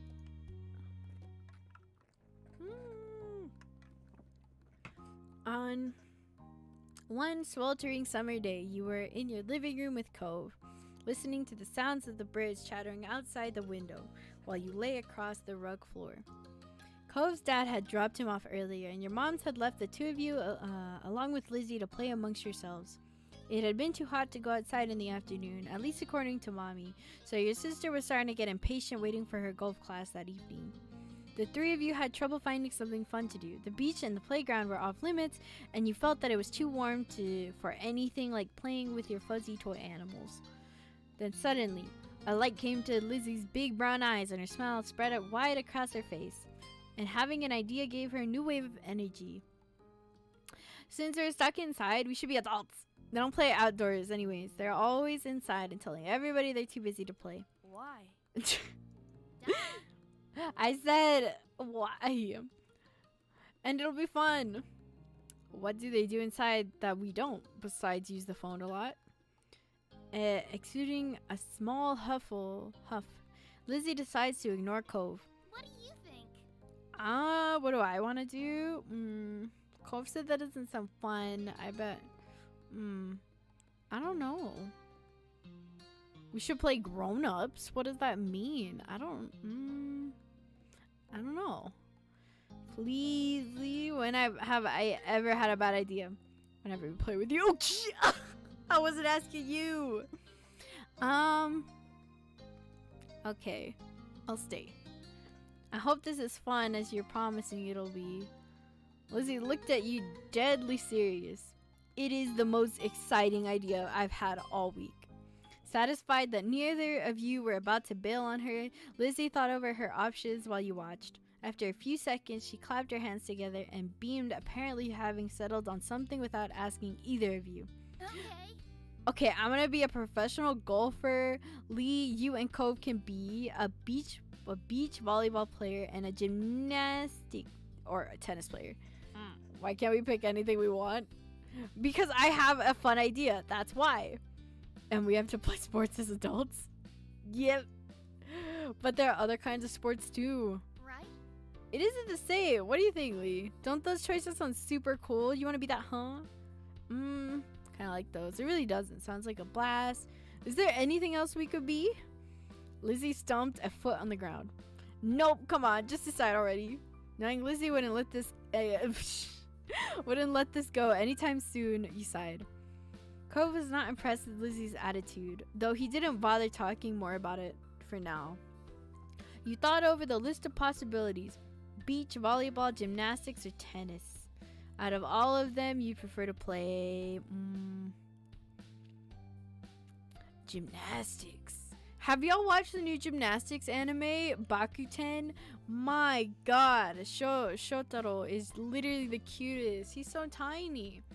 I really like that. I really like that anime. It's so good. If you couldn't spend the afternoon doing cartwheels and handstands in the backyard, then you might as well practice them inside. There wouldn't be as much space as there was outside, but you could still try. Yep, that was clearly the top option. Okay, I'm gonna be a gymnast. Alright! How about you, Cove? I pick volleyball. I should have known. Okay, so Leo, you're a famous gymnast, and Cove, you're on a popular beach volleyball team. And Lizzie's ponytail bob when she proudly stretches arms wide. We're Olympic athletes who just competed in the Olympics. Cove didn't seem impressed at all with that announcement. He made a face and adjusted his glasses on his nose. That's really specific. Rude. That's what makes it fun anyway. Lizzie marched back and forth in front of both of you, getting lost in her own imagination. I won all the gold medals and people are calling me the next Mickey Wright. Who's that? Lizzie stopped on the spot, turned on him, her brows shining with impatience. It doesn't matter if you know who she is, it's a golf thing. You guys won medals too. Cove, your team is bronze, and Lee, you barely missed out on the gold and got a silver. It's more real life if we're not all in first place. I don't want silver. Silver sucks. I don't want silver. Hey, we can do better than silver. I want gold. You pouted at Lizzie, unhappy with the decision. Lee's right. Sorry. Lots of people lose at the Olympics. Them's the breaks. Then you're the one who did, not me. Lizzie looked taken aback by Clove's declaration, as the thought of her losing was completely absurd. No way, it wouldn't make any sense since I'm already practicing my golf game. She took a golfing stance to make her point, pretending to swing her club and hit an invisible ball. So what kind of house do you want to live in?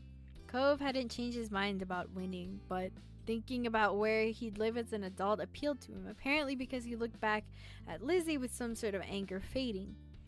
I'm gonna live on the beach. Lizzie made a face at him, poking at her tongue. It's kind of boring, we already have that. No, not like the normal houses on here with the street, like right on it. Right on the sand by the water. Just like that, all the tension was back. You didn't even have a chance to choose where you wanted to live. It's not very smart or fun, Cove. You can't live on a bunch of sand and shells. But I want to, and I will. Dude. Cove narrowed his eyes at Lizzie, even though she stood half a head taller than him. You didn't give out a list of things to pick from this time, so I'm picking that. Why are we even playing pretend if we can't imagine anything? Jeez. Well, I'm gonna live in a mansion far away from here and far away from you. One with an indoor pool and a place to practice my award-winning golfing. It's not fair. How come you were yelling about mine when your idea is even more impossible? Lizzie's face flushed red, her hand balling into fists at her sides. Well, it's not impossible. It's just better than yours. Disagreement. God. Hey, Gabby Cat. Oh my god. This game, I swear. It's so good.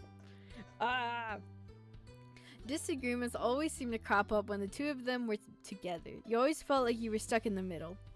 But when it came to the topic at hand this time, you thought, where do I want to live? Okay, you prefer a mansion. Being on the beach was cooler. You wanted to agree with Lizzie. Cove was right. You were tired of deciding between the two. I don't think I would live in either of those places. You didn't engage with their bickering and instead dreamt up your own dream house. And you weren't going to share your idea with them either. You already knew it was a good one. You could swim whenever you want if you live on the beach. We still swim anywhere we want. We want from where I live now. Being a little closer doesn't mean anything, says you. The two of them were scowling at each other. You're being so unreasonable. I don't get what you want. This game doesn't make sense. Ugh. Oh my god. It does. You have to be realistic. I said that. But you're not.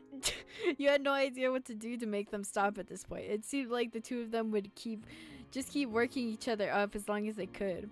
Nothing you said so far had kept them from being mad. Thankfully, like a greeting card angel, Mom walked into the room. Oh, cover your face. Oops.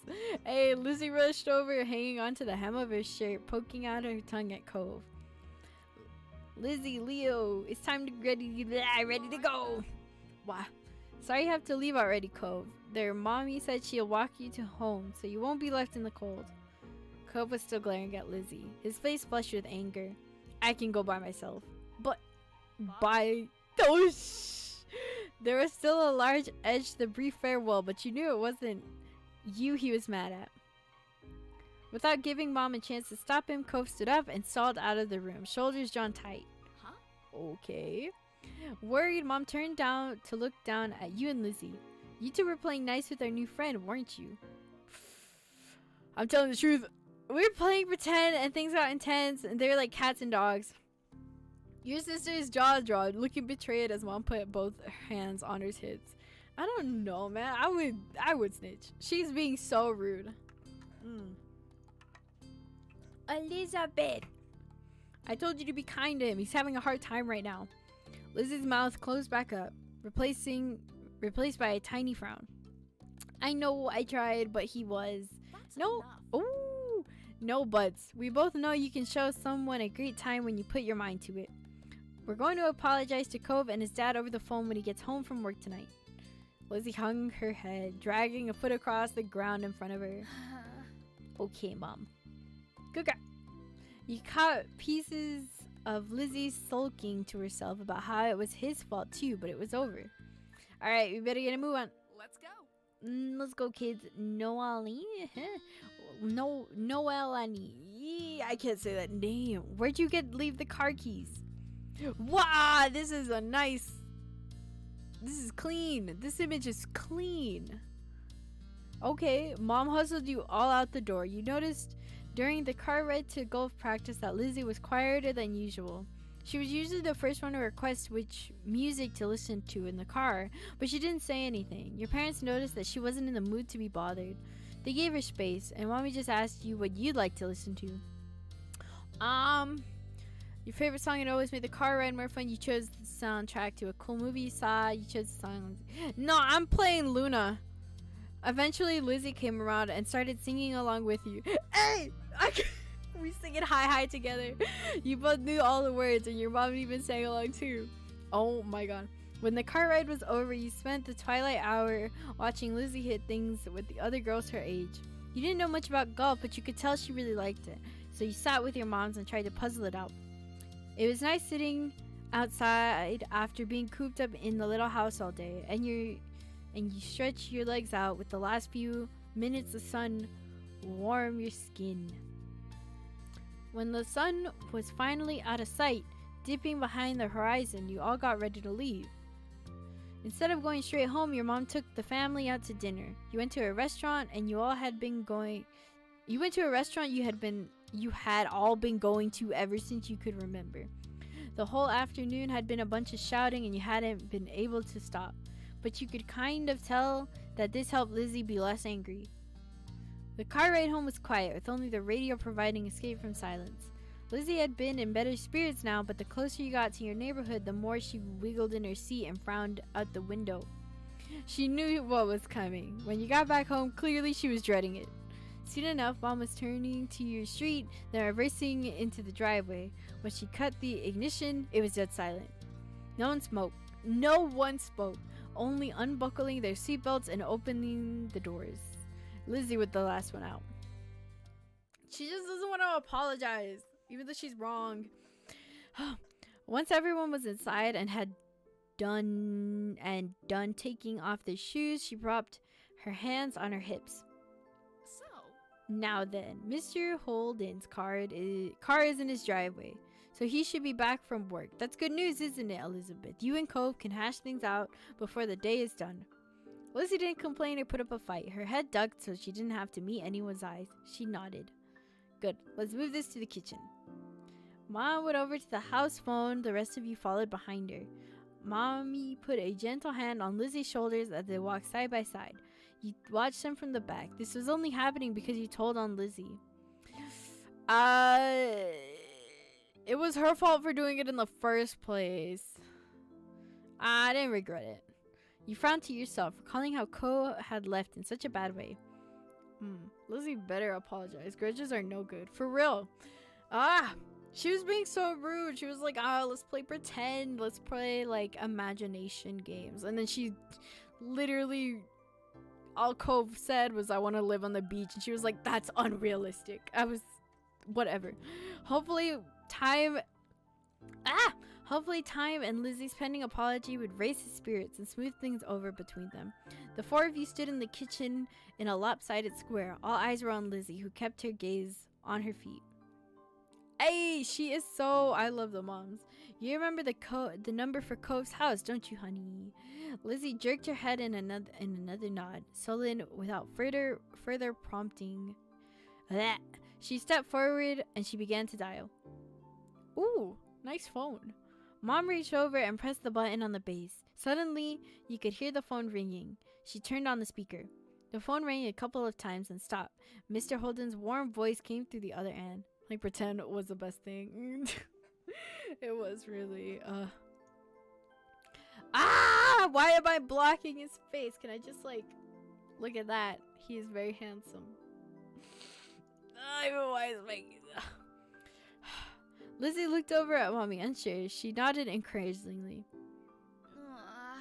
Hi, Mr. Holden. It's, Lizzie. Can I talk to Cove? Oh, it's over there. No, you're vibing. You're vibing, bro. Absolutely. Lizzie, she knows what a surprise, but of course you can say hey to the boy. He sounded cheery as usual, though definitely meant it when he said it was a surprise. You thought hard and you were sure that your sister had never called Cove's house before.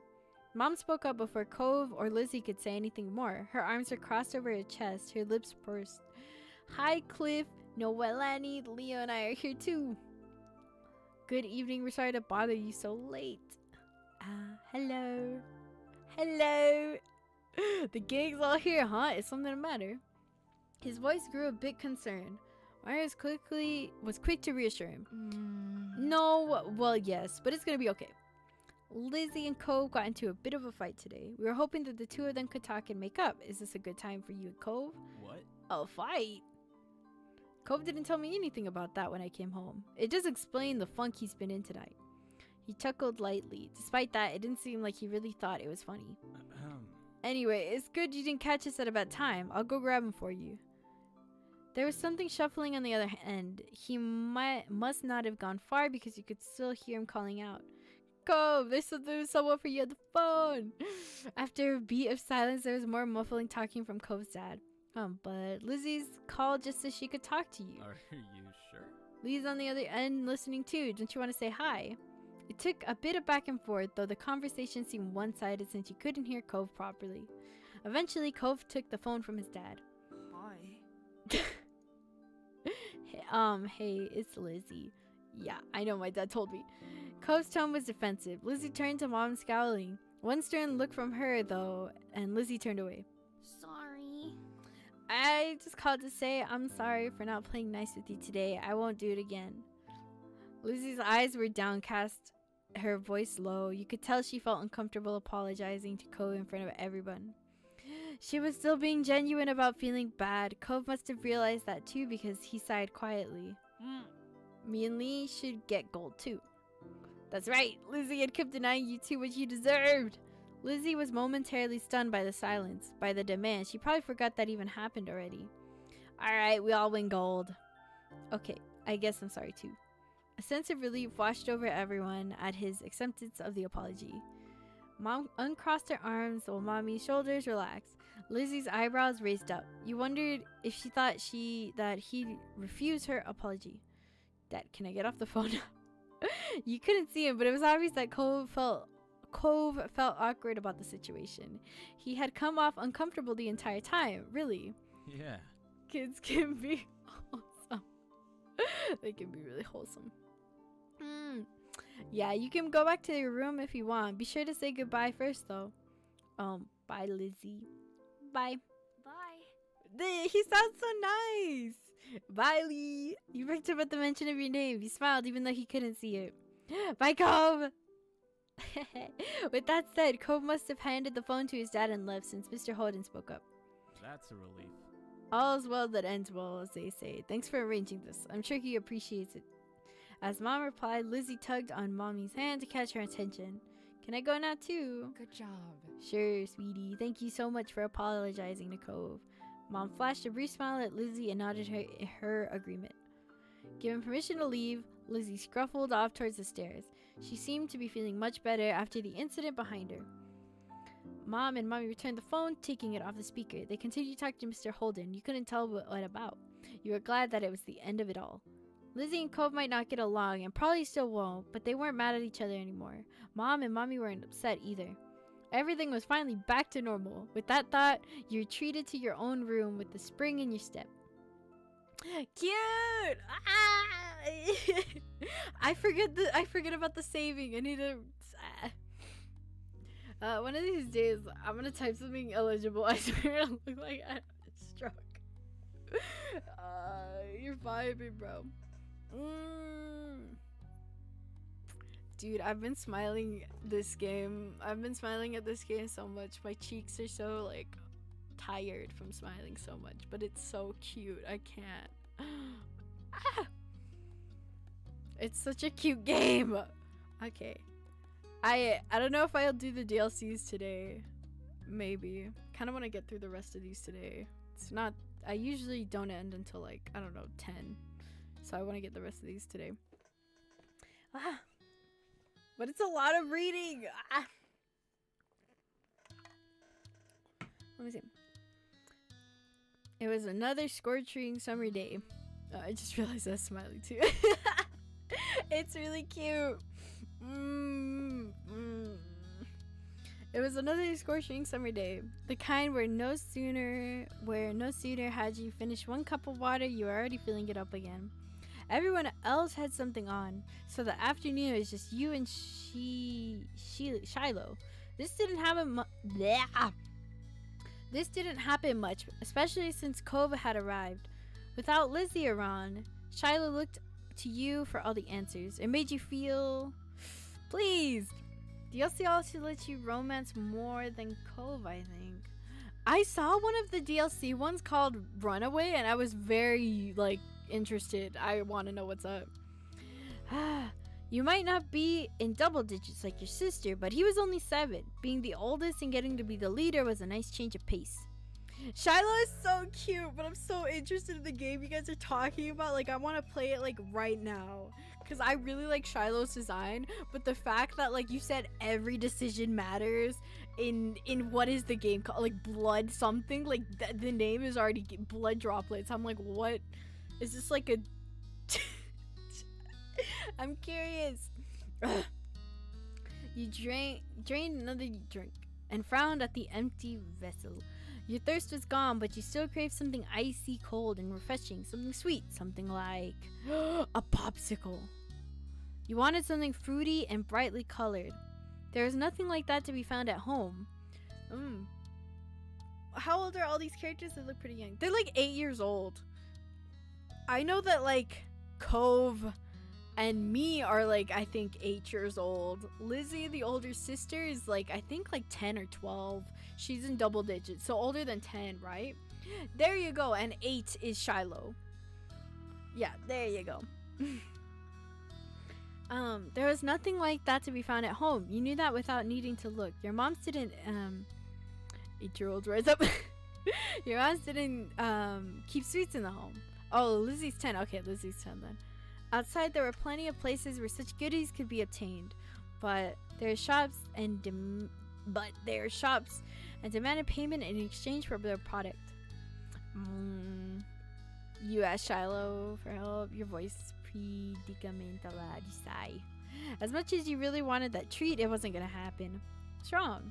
Oh, popsicle. Shiloh, who had been draped over the sofa, perked up. Yeah. He's so cute. I can't. Shiloh is like the cutest one. I want to give him like a big hug. Oh my god. That sounds good. We don't have any here and I don't have any money. Oh, let me check if I have any. Oh, excess droplets is like a romance, but also a management. Oh, Shiloh's adorable. He's so cute. He's so tiny. Shiloh rummaged his backpack and proudly produced an assortment of coins plus one stray button. You set the button aside and counted the coins in neat piles.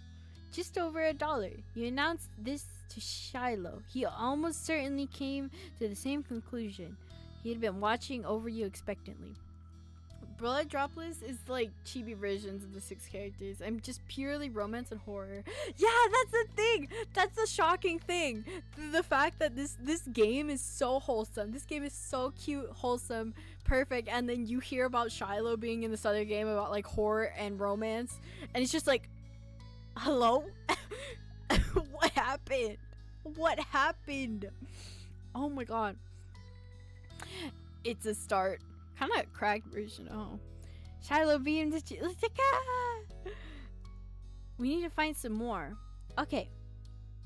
The two of you lifted the couch cushions, stuck a tiny hands down deep in the sofa under furniture, and scoured the back of drawers. Most of what you found was useless or gross: bent paper clips, fluffy wisp of dust, or sand crumbs. But every so often, one of you would strike a silver or bronze and add it to the growing pile of coins. Man. Your mind wandered to the $20 bill tucked away in your room. It was enough for you and Shiloh to get whatever you wanted, and more, but you didn't take it out. It was too special to hand over so freely. One of the characters was called Demon in Droplets, but he's actually a demon in blood droplets. Of course he is. Oh my god. Besides, Shiloh would be curious about where it came from and might even mention your wealth to Lizzie. The exchange had been a secret. Dusty and disheveled, and from checking every room and squinting into every tiny nook, the two of you finished pooling your finds. Useless. Paper clips are not useless. I don't have any paper clips. I don't really use paper clips, mostly because I never think about using them until like I have one. I don't know. That's just me though. Shiloh held his breath as he counted the coins once again. $2.53 and 2 buttons. You didn't know where the second button had decided to join the party, but you were too pleased with your successful haul to throw it out.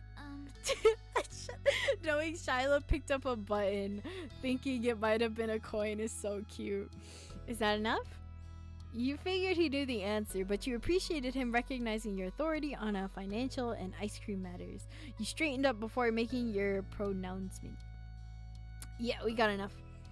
You can now afford something at the shops, just one thing, but that was infinitely better than none. Shiloh clapped his hands. Yay! It's cute. It's so cute. I can't do this. The two of you dashed outside, the promise of sugar on you onto your destination, were breathless and happy. You started at the overwhelming number of options. You knew what you wanted, but it wasn't just you who had contributed the funds to get the treats. He seemed to notice your pause. Aren't you gonna get a popsicle? Shiloh asked as though he was entirely separate from the decision, rather than someone with the stake in the outcome. Do you mind? Shiloh moved his head to the side. It was your idea. You should choose. I want to get something for the both. You tried to get something you both wanted anyway. You went ahead and got something you wanted originally. No, I want to get something for the both of us. It wasn't fair for you to be the only one to decide, when he had been a main factor in making this happen. Some of the money came directly from his backpack. What do you like? All of them. They're so good. You pressed further. But what do you really like? Popsicles or ice cream? Which was your favorite? It's hard to pick, so I don't know. Frustrated, you cut to the heart of the matter. You want me to choose? Yeah. It's so cute. And that was that. You got the dessert you wanted originally and hoped Shiloh would actually like it too. Finally, the reward for all your hard work was in your hands. You sucked on the fruity popsicle you bought. The icy treat cooled down perfectly, and the zesty flavor was refreshing. You held it out to Shiloh so he could take a turn. He shook his head. You can finish it. He's so cute, and his voice is so cute. Shiloh is so cute and tiny. He didn't want any after everything he did to help get it? That was weird. But yeah, even if Shiloh said it was okay, every story you've ever seen on TV or read in a book said that sharing was caring. You stood your ground, even as the treat started to trickle dangerously towards your fingers. It's only fair that you have some. We both bought it. Dang, now I want a popsicle. Man, my voice is just raspy. I've been talking so much because I've been reading all of this. I wanna. Man, I don't know. He's so cute though. Shiloh's just so cute. Are you guys eating or like drinking anything? I have banana milk.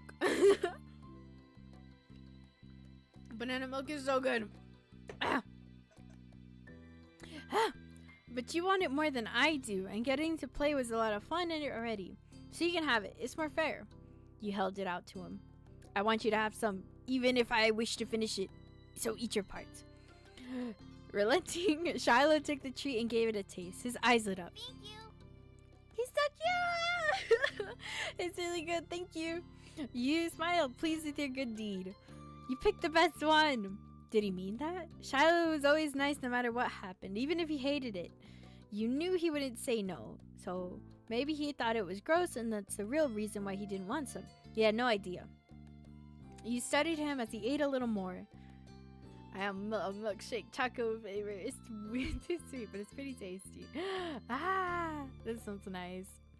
He had every appearance of enjoying himself. Still weird. The two of you began to head back home as he ate. You walked side by side on the shore in silence, but your thoughts kept drifting to the boy beside you.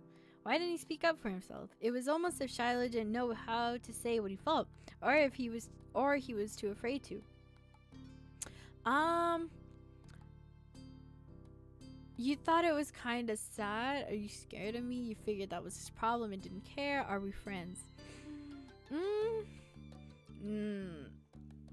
Kind of sad.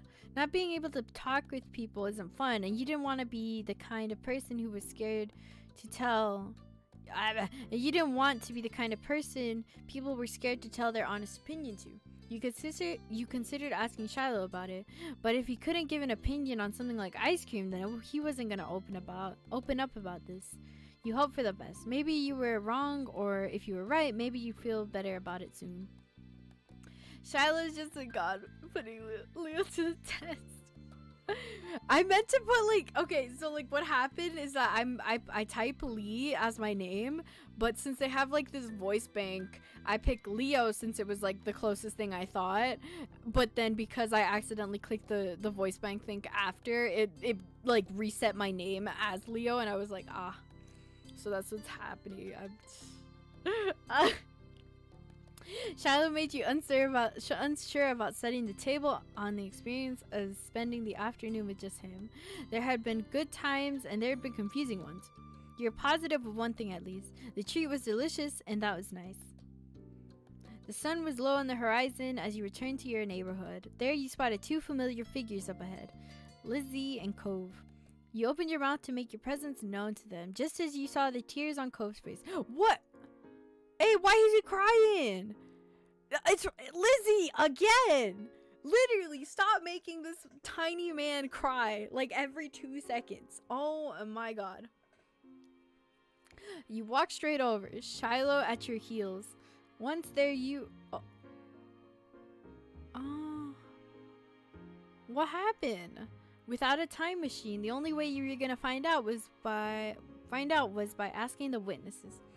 Lizzie might have done something, but she could have been in the wrong place at the wrong time, or even come to Cove's aid. You wanted to hear the story.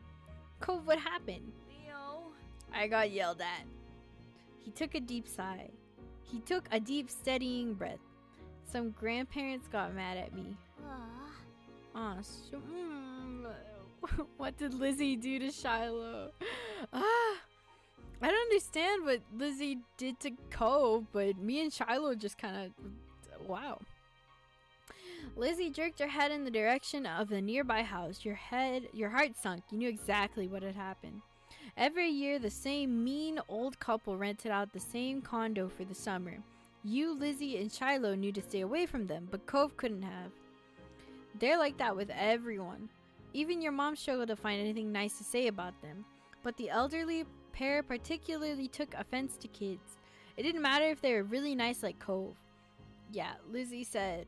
Lizzie drew herself up at that. She looked pointedly in your direction. I was helping. That's so cool. Is there anything I could do? That Shiloh's so cute. No, I'm just gonna stay away. Or you could teach them a lesson. There's a devilish glint in her eyes. What? You should ding dong ditch them. Go ring the doorbell and run. It'll be great because they're so slow. They'll never catch you. That's so dumb. I don't want to go near them ever again. You're just saying that because you're a chicken. What the f- They have that voiced out. They have that voiced out, but literally, like, what? Cove glared, but didn't take the bait. Lizzie turned to you. You're not a chicken, are you? I'll do it. You'd rather just avoid them. You looked at the house. Behind those closed doors lurked two beings, rich in years but poor in patience. Maybe they deserve retaliation. Maybe they didn't, but that punishment wouldn't be coming from you. It was safer to stay far away from them, especially since Cove took their outburst to heart. I'm not doing it either. Another chicken for the coop. This is a hen house now.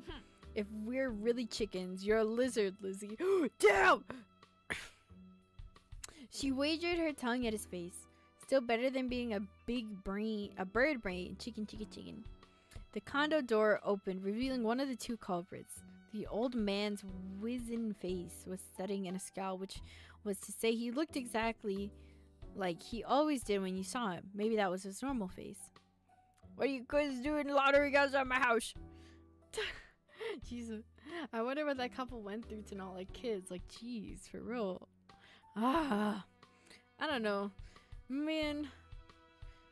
Or maybe he was always just in a terrible mood. Nothing. He repeated the words, dude, oh my god. Like, I heard that the more you look, like, I don't know if this is true or not, but it was like a theory or like something I heard. But like, the more you age, the more you act like a child again.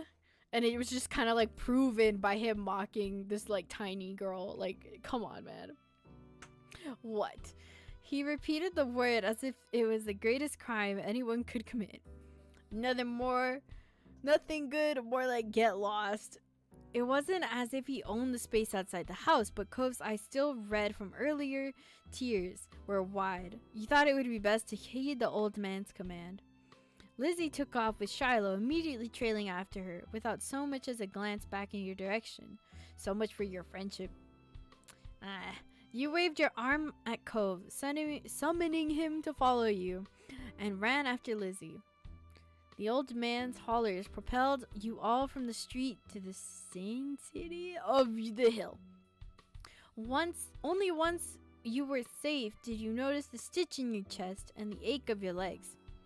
You flopped down the blades of grass, tickling your face. Lizzie, who had taken the lead in the end, was already laying on the ground. The four of you took a moment to catch your breath and enjoy the feeling of cool grass against your skin. Cove. Hey, wow. Cove lifted his head. I told you there were mean grandparents around here. Cove rolled his eyes and decided he wasn't dismissive enough to roll his whole body away from your sister. Lizzie chose to ignore this response and started chatting to Shiloh, who eagerly joined in the conversation. In the back of your mind, you knew you'd be second fiddle again to Shiloh once Lizzie came around. It always went that way. Well, I realized that Cove has a similar hairstyle to my little OC version of me. Oh, that's cute. That's cute. It was fine, you thought. You still felt a little sad after how much time you spent. It was always annoying. You had been hoping for the two of you might have become closer, but you had to let it go. He was happy where he was. There were other things to attend to anyway. You wiggled closer to Cove. He had calmed down for the most part, and was inspecting a flower. His finger pinched the stem and tilted the white petals towards him. That's a poppy. Cove glanced to you in acknowledgement, then back to the flower. And the types of poppies on this hill, we have the name White Line Poppy, Mom told me. He quirked a smile. It's funny. He ran a finger around the edge of the petals. It doesn't feel like a cloth. You don't need a lot of them to make anything. He nodded and released the delicate plant. Evaluation complete. This is my favorite kind of flower, but I don't know what it was called. Thanks. Whoa, this is like a million options. Oh, what? COVID equal basil. Stop! I say COVID. Oops. COVID equal basil. Stop. I fucked it up.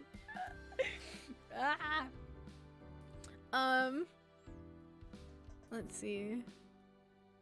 I like all flowers. I don't care about flowers. I like sunflowers. Ooh, those are nice too. They're bright and awesome. You match with them. Thanks. Hey, that's a cool picture. It's really cool. It probably isn't like high definition online, so this is definitely really high definition. Well, Basil's headspace hair is somewhat similar color. Yeah, true. Yeah, it is true.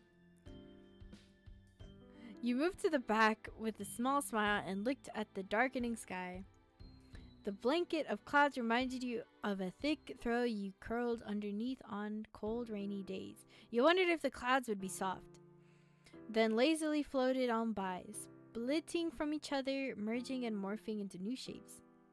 What did I see? I saw... This is like... this is begging you to be like quirky or something. Like, you saw cloud shapes, you no imagination, you are too realistic. Like, no. I saw a smiley face. You saw a smiling face looking back down at you. You nudged Cove and pointed to it. Look, it's a smiley face. Cove joined you in looking up at the sky. The clouds twisted, turning one of the dots, making an eye into a line. It's winking at us. He chuckled at the silly face. That's cute. We're vibing. All the sun's light faded from the sky, and the moon rose higher.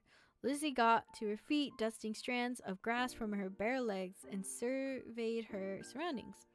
The ocean, visible from the crest of the hill, beckoned with every sweep of the tide. Let's go to the beach.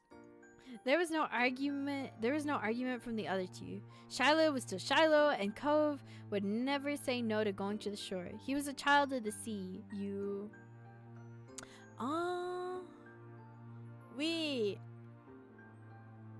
You're happy to do what the others wanted. The beach wouldn't necessarily have been where you chose to go next, but if that's what the others wanted, then you weren't gonna spoil the fun. Oh, you stepped on the sand for a second time that day, but it felt different at night. The beach was nearly quiet at this hour. Abandoned sand scales and footsteps in the sand were too big to belong to any of you. Were the only indication of how busy it had been in hours earlier. Cute, we're all together! The four of you kicked shoes off and removed the socks and walked onto the water's edge, the waves tickling your feet. I wonder what would happen if you tried to take a bath in the ocean with shampoo and everything. That would be bad for the fish. Jeez. I didn't say anything. Oh my god, these two! I didn't say anyone would do it. Jeez, you don't have to be serious about everything. You're the one who asked what would happen. That is what would happen. It hurt the fishies. Shiloh! Dude, Shiloh's like, yeah. I like bubble baths at home. They're lots of fun. Me too. Bubble baths are luxurious. You've never heard Lizzie use that word before. Mommy loves to have bubbles in her bath. She'll turn the lights off and have candles. I'm gonna do that next time. Hey, where's your mom? When's your mom coming to pick you up anyway? Not for a while. She's busy. Whatever about your dad? How come you never talk to him? Nobody does. Don't you know you're not supposed to ask something like that? Why would somebody want to ask about something you never talk about? Is this like Shiloh's past or something? I already do. Oh. You kept your eyes on the ground, watching your toes get swallowed up by waves. Even if Shiloh never seemed upset when this topic came up, it made you feel awkward just for having both of your moms. I'm okay. I like Lizzie and Lee. I don't have a dad. But I don't have two moms. I just have one. She's great. Oh, sorry. I only have one now, too. My mom isn't here. She's back at home. It's just my dad with me. Sorry. I never had a dad or anything, so I don't feel bad. It's just really sad that your mom is gone. Cove nodded. Oh, don't cry, dude. Do not. Why would you joke about Shiloh's mom getting together with Cove's dad? Oh yeah, give me. But in this game we have two moms. I know Cove has a dad only, and then the mom, they're divorced. And then Lizzie's our sister, so she has two moms too. And then Shiloh has a dad only. No, it has a mom only. Even if they're all different, our parents are all good in their own ways. Yeah. Cove couldn't muster a response. He didn't think he truly disagreed, though. The silence broke with the splash as Lizzie kicked in your direction. Cold water and soda sand splattered against your legs. Lizzie giggled, foot still outstretched from the kick. Cove joined in, striking in the incoming waves to make a splash of his own. Shiloh scurried out of Cove's spray zone with a grin. Run! You were already too dirty and wet for comfort. Nothing that happened there would feel as good as getting dry. You got out of the water before anyone could catch you again. Perching a rock, you scraped the wet sand from your legs as you watched the others. The sand came away in thick chunks at first, like clay, but where it had been thinner, it had already dried and clung to your skin. Cove and Lizzie were relentless, while Shiloh mostly just dodged. Shiloh's brief exclamation was drowned out by the biggest splash yet, caused him to falling face first in the ground. That would have been bad enough without the waves that followed, cascading over his prone body. Shiloh! Shiloh sat up, shaking his head like a dog coming in from the rain. As you all hurried over to check on him, his hair was plastered to his head and his soaked clothes clung. If there was any part of him that was still dry, you couldn't see it. Oh, that was crazy. Are you okay? Yeah, my foot got stuck and I fell over. You Dumbo. Way to go, Shiloh, you Dumbo. Let me help you. Shiloh didn't take your outstretched hand. After a moment, you dropped it. Lizzie was too busy snickering to notice and held her hand out to Shiloh too. He reached over and took it. Why? Why do you have to take Lizzie's hand, but you don't take my hand even though I was there first? You know, what? Man. He reached over and took it. Slowly he started pulling himself from the ground. Then he slipped on the slick sand, dragging him and Lizzie down. In time for another wave to hit, the water rolled over them. Sorry. What were the odds of that happening twice in a row? You thought they must be low, but there was no way Shiloh would do something like that on purpose and pretend it was an accident, especially not to Lizzie. Even if your relationship with Shiloh felt unclear, he did at least I bonked it. He did at least like her a lot. Lizzie was his favorite, right? Smiling boldly, Lizzie extracted herself from the ground and wiped a streak of sand from her cheek. She didn't intend to let this embarrass her. Shiloh got up again as well, this time without incident. He still looked like a drowned puppy, but that didn't stop Cove laughing at the two of them. With that, it was time to call it a day. The four of you made the journey back home, leaving a trail of wet footsteps and sand in your wake. Damp clove may have weighed down some of the group, but your spirits are high. Your arms swung side to side as a cool breeze flowed past. Oh, it's our moms! Your moms were outside chatting to Cove's dad. We're back! Your mom's faces fell as they took in the state you were all in, ranging from messy to soaked. No. Oh, Elizabeth, is that all you have to say for yourself? You brought half of the beach back with you. They certainly did. And what's Margold gonna do when she comes to get Shiloh? Is that how you want him to be for the long drive home, cold and filthy? Lizzie's expression turned sulky over the scolding. Being the oldest could be fun, but it also meant she was the first to get in trouble when something went wrong. Mr. Holden, on the other hand, chuckled as he ruffled Cove's matted hair. You've been out making memories, bucko. I'm glad you had a good time with your friends. Dude, it's so... Cove used his slightly moist cast arm to push his dad off. Mr. Holden's eyes widened when he noticed even that had gotten wet. Now he was worried too. I think they could have found a less risky way to spend time and had just as much fun. That might be right, kids. What can you do? Come on, Cove. Let's go get you cleaned up and dried off. We wouldn't want that cast to have to be reset. Cove winced at the thought. Okay. Was that a boy? Mr. Holden casually bent down and puckled Cove up off the ground, ultimately holding Cove against his chest. Sand was already transferring from Cove onto him, but that didn't seem to bother Mr. Holden. Cove protested being carried, but only got a reassured pat on the back for his trouble. Take care. Good night, Cove. Thank you for the talk, Cliff. Night, Shino family. Night, Shilon too. Resigned to his fate, Cove twisted his body in his dad's arms in order to turn around and wave goodbye. Smiling, you waved back. Good night. Fine. Well, we better do what we can to fix you guys up too. Come on, everybody inside. I want you to march straight to the downstairs bathroom. Okay, Lizzie's mom.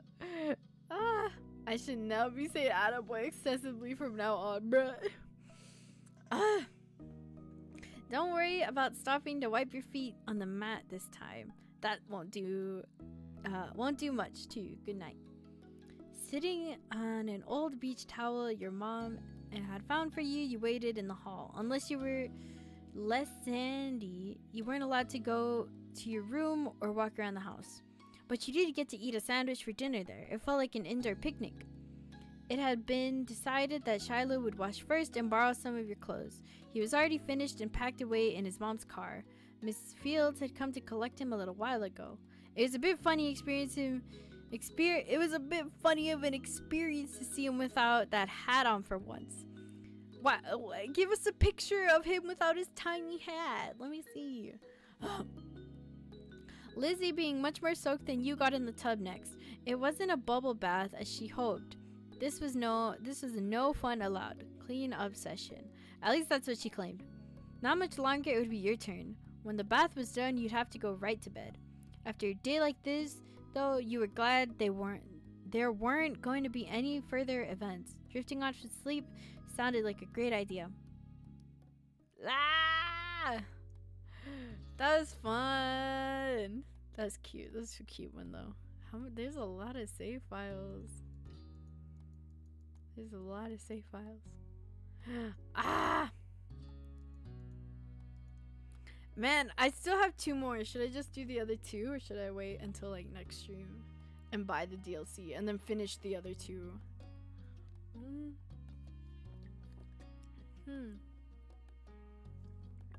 Cause I want to do the other 2 for sure.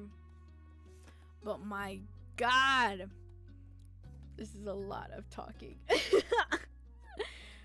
I want to see really quick how much the DLC is. Wait, maybe I'll just buy it now. Save it for later. Purchase in advance.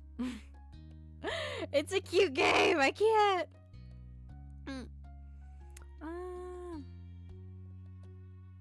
Let me see. Step 1 expansion. Okay, I see. So now I get it. I'm big brain. I get it. Okay. Do they have like a bundle or something? Oh, they do. Okay. They're all on sale too.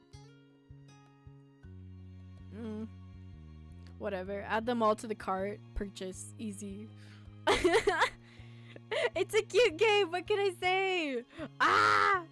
This is such a cute game, bro. Oh my God. I need to get to step 2 though, so I can change my name. I don't want it to be Leo. I want it to say Lee. He'll say Leo anyways, but I want it to say my name. Oh my God. But this game is really cute. I really like it. Oh God. It's a lot of talking though. So like, and I've been smiling this whole time. So like my voice is all like tired, and then my cheeks are all big. My cheeks. It's just so cute.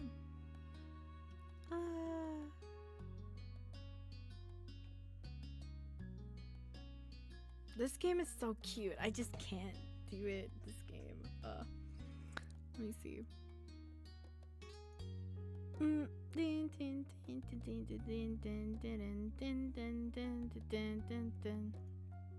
Okay. Let's just finish it. Let's just finish these two. Okay. I love it. I'm glad. Cove wasn't able to do many things that summer. When you, him, and Shiloh sat out on the shoreline one bright morning, you could tell he wanted to be in the water. But there was no way he'd be swimming anytime soon, not with his cast. The waves washed a single shell to the shore, glittering and blue, another reminder of the places he couldn't go. From what you heard about Cove's old life so far, in tiny pieces and fragments, you could tell that he'd do anything to be able to get the cast off. Like make a pact with a witch or something, just to get it off his arm.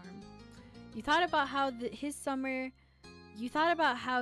last year must have been totally different from this, with his old home and his mom and dad. But now he was here with you, Shiloh, and Lizzie, and everyone else, and he couldn't even go to the sea. This town wasn't bad, it had all your favorite things in it, but sitting there on the same beach you'd grow up on, you could understand that not everybody else felt the same way about Sunset Bird as you did. Hey, we with the Shiloh. Shiloh is definitely like my favorite right now. He's so cute and tiny.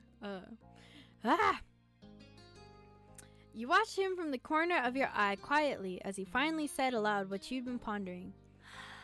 I wish I could go in the water. Yep. Oh, sorry. You're gonna be able to do it soon. Cove only sighed in response. Apparently soon wasn't soon enough. So pretty, the ocean. And huge. There could be anything out there, like mermaids. Yeah. I wish you didn't have a cast. How rude. Mermaids aren't real. Okay. Swimming could be fun if we could. I'm fine here on land. Alright. Obviously not interested in hearing much more of your input on the situation. Cove turned back into the water. But as he looked away, something about Shiloh's slow, careful movements caught his eye. Are you building a sandcastle? Sort of. I was only playing around while you were talking. I'm listening. Maybe I could too. I've only made big piles before. It's so cute, man. It's really nothing special. I'm sure you'll be able to I'm sure you'll be good at it. Good at it right away. How do you do it then? Shiloh's cheeks lit up. You could tell he was a little bit uncomfortable to have Cove expectant stare on him.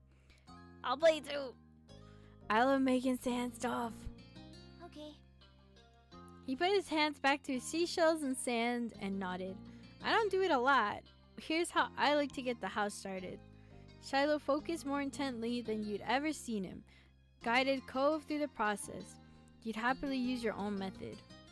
It didn't take long for the three of you each to have humble structures prepared. That's all, kind of. You can do anything now, like make it bigger, add seashells, carve a pretty pattern. I bet you'll have great ideas. Okay. I'm gonna make it bigger. Mine's gonna be a real castle. Cool. This is gonna be a house. Looking at the base of your sandcastle, you decide to make a castle.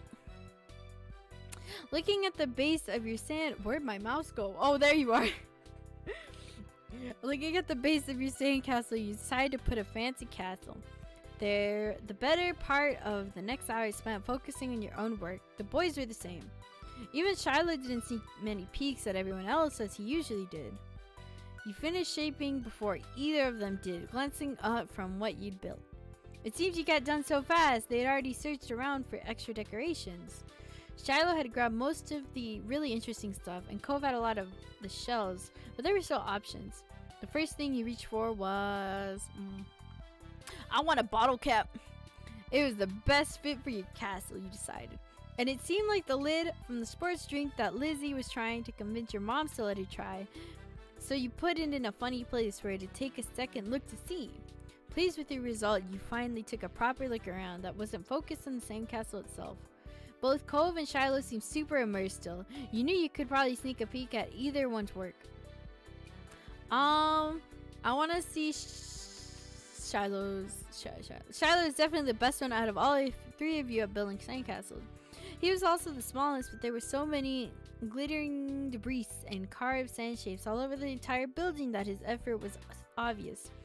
Shiloh's little house even had a tiny garden by the front door and another one in the back, all made out of pebbles and other bits and bobs. Silence was then broken. What's on top of yours, Shiloh?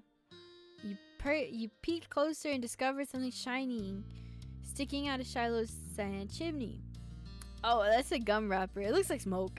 Neat. That's good. That's smart. You should be an architect. I guess I don't see it. I guess I didn't think of that. It kind of looks like a worm. Nah, you should be an architect. The Minecraft builder. You'd be good at it, Shiloh. Shiloh smiled without a word. And that was that for the current topic. Lee, can I see what you did? Sure. He scooted just a bit near and began surveying your work. The castle you built was pretty impressive, all things considered. It had archways, tall walls, and even a little moat circling it. You'd feel pretty safe living there. Maybe your moms were there, the queens. Shiloh quickly decided to jump into the new conversation. Wow, good news. GB Patch decided to make blow droplets completely free since they're doing it on their own time now. Yay! Very nice of them. Hey, that's so cool. Is it on Steam? I was planning on looking for it in a second, like after I finish stream and like looking it up. Immediate download.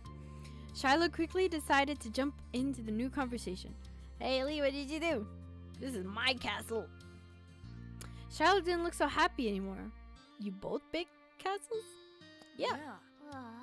Ah, that's neat. How you guys match. It's too bad we didn't all do it. Next time we should. Wouldn't that be boring? If something is the only one of that thing, it makes it special. Yeah, for sandcastles and stuff. People too. My dad always said how everybody is their own man. A real individual. I don't think I'm very special. Why?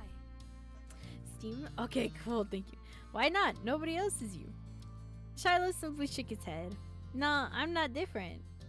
A bead passed between the two. Cove then looked down at his own work again. Okay. He didn't seem to be bothered leaving the disagreement hanging there. Cove had other things on his mind. My dad tried to get me to make sand castles the first time we came to this beach. I didn't want to. Probably would have been $20 otherwise. Sheesh. Okay, thank goodness. Not bad, but not easy explaining to prior parents. Cove trailed off. Again, there was another moment of silence. Shiloh shifted and opened his mouth to say something, but Cove spoke up before he could. You didn't think he noticed? Wow. You didn't think he'd notice that Shiloh was gonna talk. Hey, do you know what happened when your moms met my dad, Lee? Do you know what happened when your moms met my dad? You waited to see if Shiloh would say what he wanted to. When he didn't, you considered Cove's question. I wasn't there. They didn't tell me. I just remember what happened when I met your dad. Mr. Holden had been a weird stranger then. He was still kind of estranged. No other parent acted like him, but you knew him better at this point. Now that you thought about it, it made a lot of sense that Cove's dad talked to him about people being unique. You were pulled from your thoughts when Cove continued. Oh, well, I was there. I don't think my mom has met your dad. Yeah, I'm pretty sure she hasn't. Lee's parents and my dad met the same day I met her. I'm gonna say what happened. Shiloh frowned to himself, ducking his head. His hat cast a shadow over his face. You could tell he was still upset at not being included in Cove's choice of topic. That was kind of boring for him, though. Giving people their own turn to say the things they want is important too. I think Shiloh wants to talk too. How we're just talking. Just not right now. I'm talking to you. He can listen. Hey, what? No, let him in the conversation. That's not how this works. Shiloh's expression barely flickered at the words. He still looked put off. Cove continued the interruption hadn't happened. He was determined to tell the tale. When we moved here, we didn't bring a lot of things with us. Only some stuff that would fit in Dad's car. We didn't even get a moving truck. I sat in there while Dad brought it all inside. I didn't want to get out because I knew Dad would make me look around that new house. I really didn't want to do that. His lips twisted into a frown as he recalled that. Then I saw your moms. They were in a car too and stopped at your house. I guess they were coming back from somewhere or something. My dad noticed and he waved his hand. They went over to the front of your house where he started talking to them. I don't know what they said. I couldn't hear it. But he couldn't see me anymore since he was looking the other way. So I opened the car door and left. I wanted to get away and went behind the houses. I found those hills there, the ones where we met for the first time. Hi! Cove nodded and stared at you. You stared back. He didn't go on to say anything more. Aren't you gonna finish your story? Cove's brows wrinkled. He didn't understand why you were surprised. Huh? That's all that happened. Okay. Why did he want to tell the story if nothing happened? You gotta get Reddit. That's a pretty bad story. Thank you for telling me. I don't like any of these responses. What?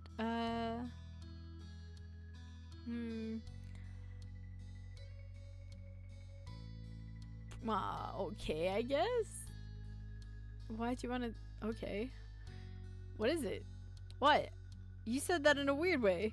I don't think I did. Cove narrows his eyes suspicious at you. Shiloh's mouth twisted into a scowl of disbelief, but he said nothing. Why'd you bring that up anyway? There was a slight shrug in Cove's shoulders. Well, I was thinking about it because of the sandcastle. It made me remember when I moved here. Dad showed me the beach first before we went back to the car unpacked. What? I didn't come to the horse stream because I couldn't be my pants and I'm so scared to talk. Oh my god. You're good. Oh my god. Are you talking about the stream I did last time on Monday? The Angels of Death? Oh my god.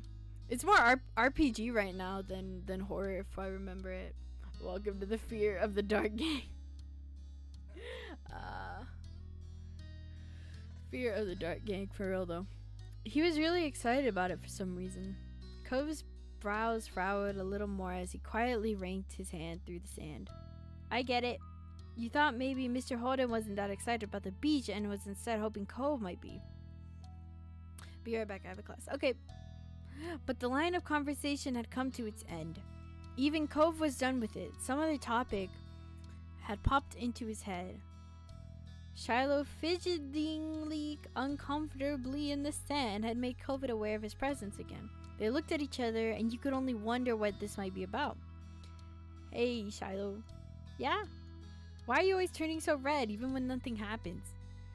Clearly startled, he jerked back. Neither you or Shiloh had expected that to be how he got included in the conversation again. I don't know, I guess. Okay, it's kind of weird. Why are you being so mean to Shiloh? He didn't include him in the conversation. It was like, I'm talking to you and not him. And then you call him weird? What? Cove, what? Oh my god. Shiloh's eyes were wide with embarrassment and his lips twitched, and he was blushing even harder than before. Maybe it wasn't only this, perhaps it was simply the last straw, but it was almost a big deal to Shiloh, a huge deal. He didn't just look sad. He seemed almost panicked. You weren't sure if he was about to cry or run away or what, but you soon got an answer. Why do you wear glasses? Most kids don't wear glasses and nobody's named Cove. ask you to come. Whoa! Hey, dude, I didn't think he could ever get pissed. Oh my god. Who asked you to come? It was probably just your dad bugging Leo's family was. Oh my god. It was probably just your dad bugging Leo's family with some more because you don't have anyone else who will ever play with you. Cove blinked. The tension on the beach was suddenly uncomfortable in a way you didn't know how to laugh off. It didn't seem like the kind of thing he'd get upset about, though you hadn't ever known what kind of thing would bother Shiloh. Man, why do you gotta do this? Why is your name this argument? You should show your action by looking at SpongeBob on stream. I probably will after I finish this game. I hopefully will, especially the video trailer. I'll keep the video. I'll make sure not to check out anything that relates to like blood droplets until I finish this game, just so I could do that after I finish this one. I didn't think this tiny man would ever get upset though. Oh my god. Dude.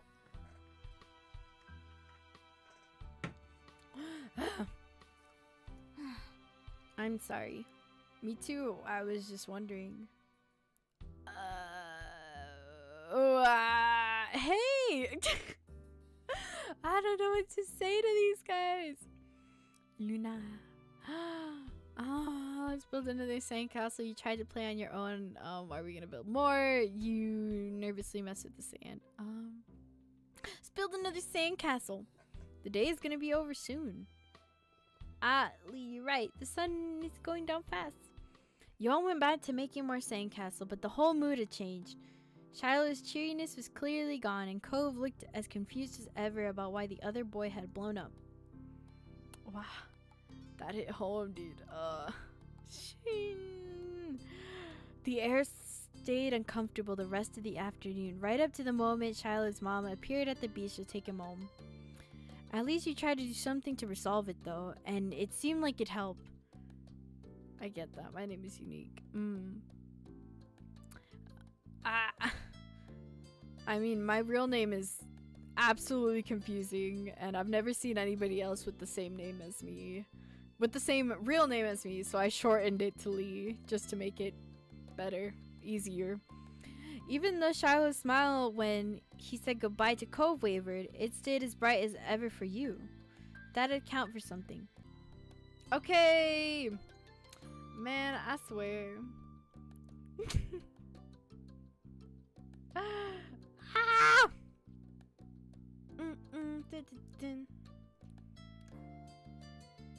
I swear this game or my internet, it always cuts off at like the same fucking time. Sorry about that. Wait. Oh, Cove was caught up thinking about something. You asked Cove what he was thinking. Something was definitely up, so you chose to reach out to him and ask. My name isn't even that hard to spell out and say, but people always get it wrong. Yeah, I felt that. Hey, Cove, is everything okay? You're making a funny face. Oh, I was just wondering. Cove fell silent again for a few more seconds, then sighed. Why did Shiloh act like that? When I said he was all red, a lot. You were being rude to him. He's just being a baby. You shouldn't make fun of him. Yeah, I don't know. It's just Shiloh. He gets embarrassed. You shrug with Cove. No, I'm gonna be honest. You were being a bit rude to him. No, I wasn't. It looked like that to me, and it wasn't just saying one thing. You're not very nice to Shiloh. I didn't mean it like that. Shiloh is kind of weird to talk to. See, that's kind of rude. So people sing on bridges. Happen a lot. Man.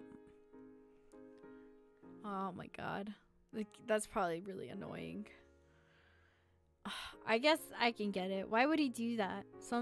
Why would he do that? Sometimes I get really mad too. Despite seemingly coming to a conclusion, Cove's mood was still sour. Hey, Lee, was Shiloh telling the truth? Huh? His gaze left yours as he dug the sole of his shoe into the ground. He looked oddly vulnerable for a second. Does my dad make you hang out with me? Oh, no. I know he talks to your moms about that a lot. The uncomfortable weight settled in your chest at the question. You liked spending time with Cove. You didn't even have to think hard about it. You knew you knew you did. But you couldn't help feeling guilty. Cove didn't know what happened when you met Mr. Holden.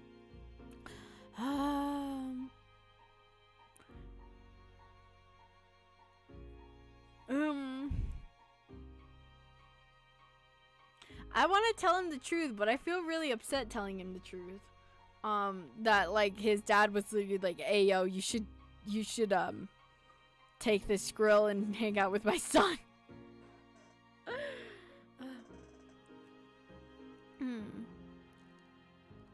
I'm gonna be.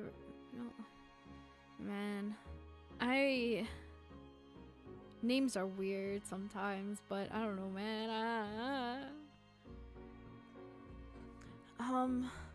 Nobody's making me spend time with you. Dad does do stuff so you'll hang out with my family, but Shiloh shouldn't have said that. You decided to tell him how his dad. No, I'm telling him. I'm sorry. I have to tell him. Well, remember how you talked about how our parents had met? I didn't know what happened. Yeah. I kind of had something happen that you don't know about when I met your dad. As you struggle to find the right words, Cove looked I don't like this. We're telling him the truth and I don't like it. But at the same time, it's the truth and all that.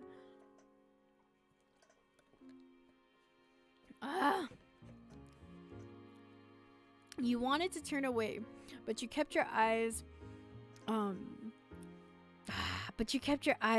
his as you spoke. Bean! I miss you so much, Bean! We have to tell him the truth. Oh man, I was walking home and your dad was sitting in front of the house. It must have been right after you ran away.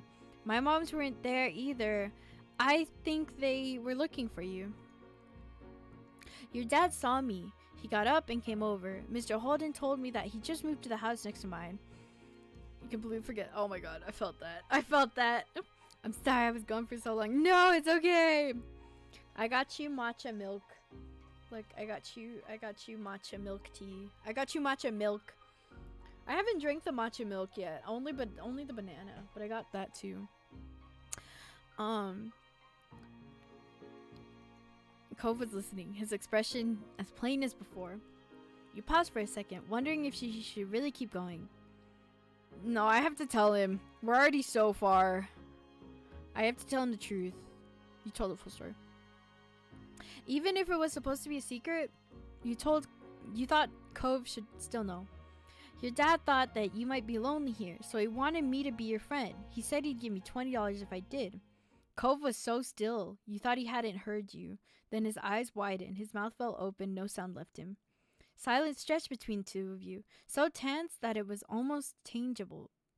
You shifted from one foot to another with your hands tensed. Please say something. Oh no, don't cry, dude, don't cry. Instead of speaking, he closed his mouth, his eyebrows bent up, crinkling his forehead. He looked more sad than surprised now. He was going to cry, you were certain of it. I'm sorry, I'm really sorry. No, don't cry! Dude, I took the $20 because there was an option where you could just don't take the $20, but I was like, I want Skrill, so I took 20. I get called Bean so much when people call me my real name, I get confused. I feel the same when people, because a lot of people call me Lee, but then I have my real name that my family uses, and I'm like, ah. Cove raised his hands and brought them up under his glasses, his fingers pressed over his eyes, hiding them from your sight. Lee always wants the Skrill. I do, and that's the problem. I accidentally used Clay's my name instead of my real one. I freaked out. Just became a combo about names, for real. Then right in the middle of the street, tears began to fall. Oh, don't cry. Oh, we made him cry. But it's fine because we had to tell him the truth. His shoulders shook with the force of his sobs. You could glimpse wetness through the cracks of his fingers, slipping down his cheeks. Cove, it's okay.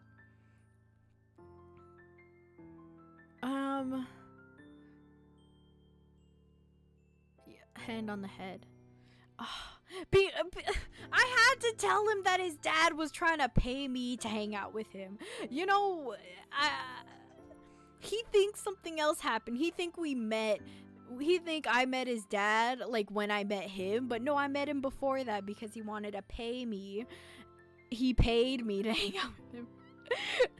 Unsure, you slowly placed your hand on top of his head. Your mommy did that for you sometimes. Cove shook his body from side to side, rejecting your presence. No!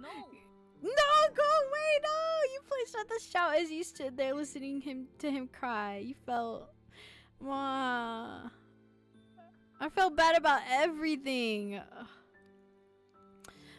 You wished you were still making sandcastles on the beach before Cove was sad, before Shiloh was mad. Everything had been so much more better. then. He said no. Cove, no cry. He said go away.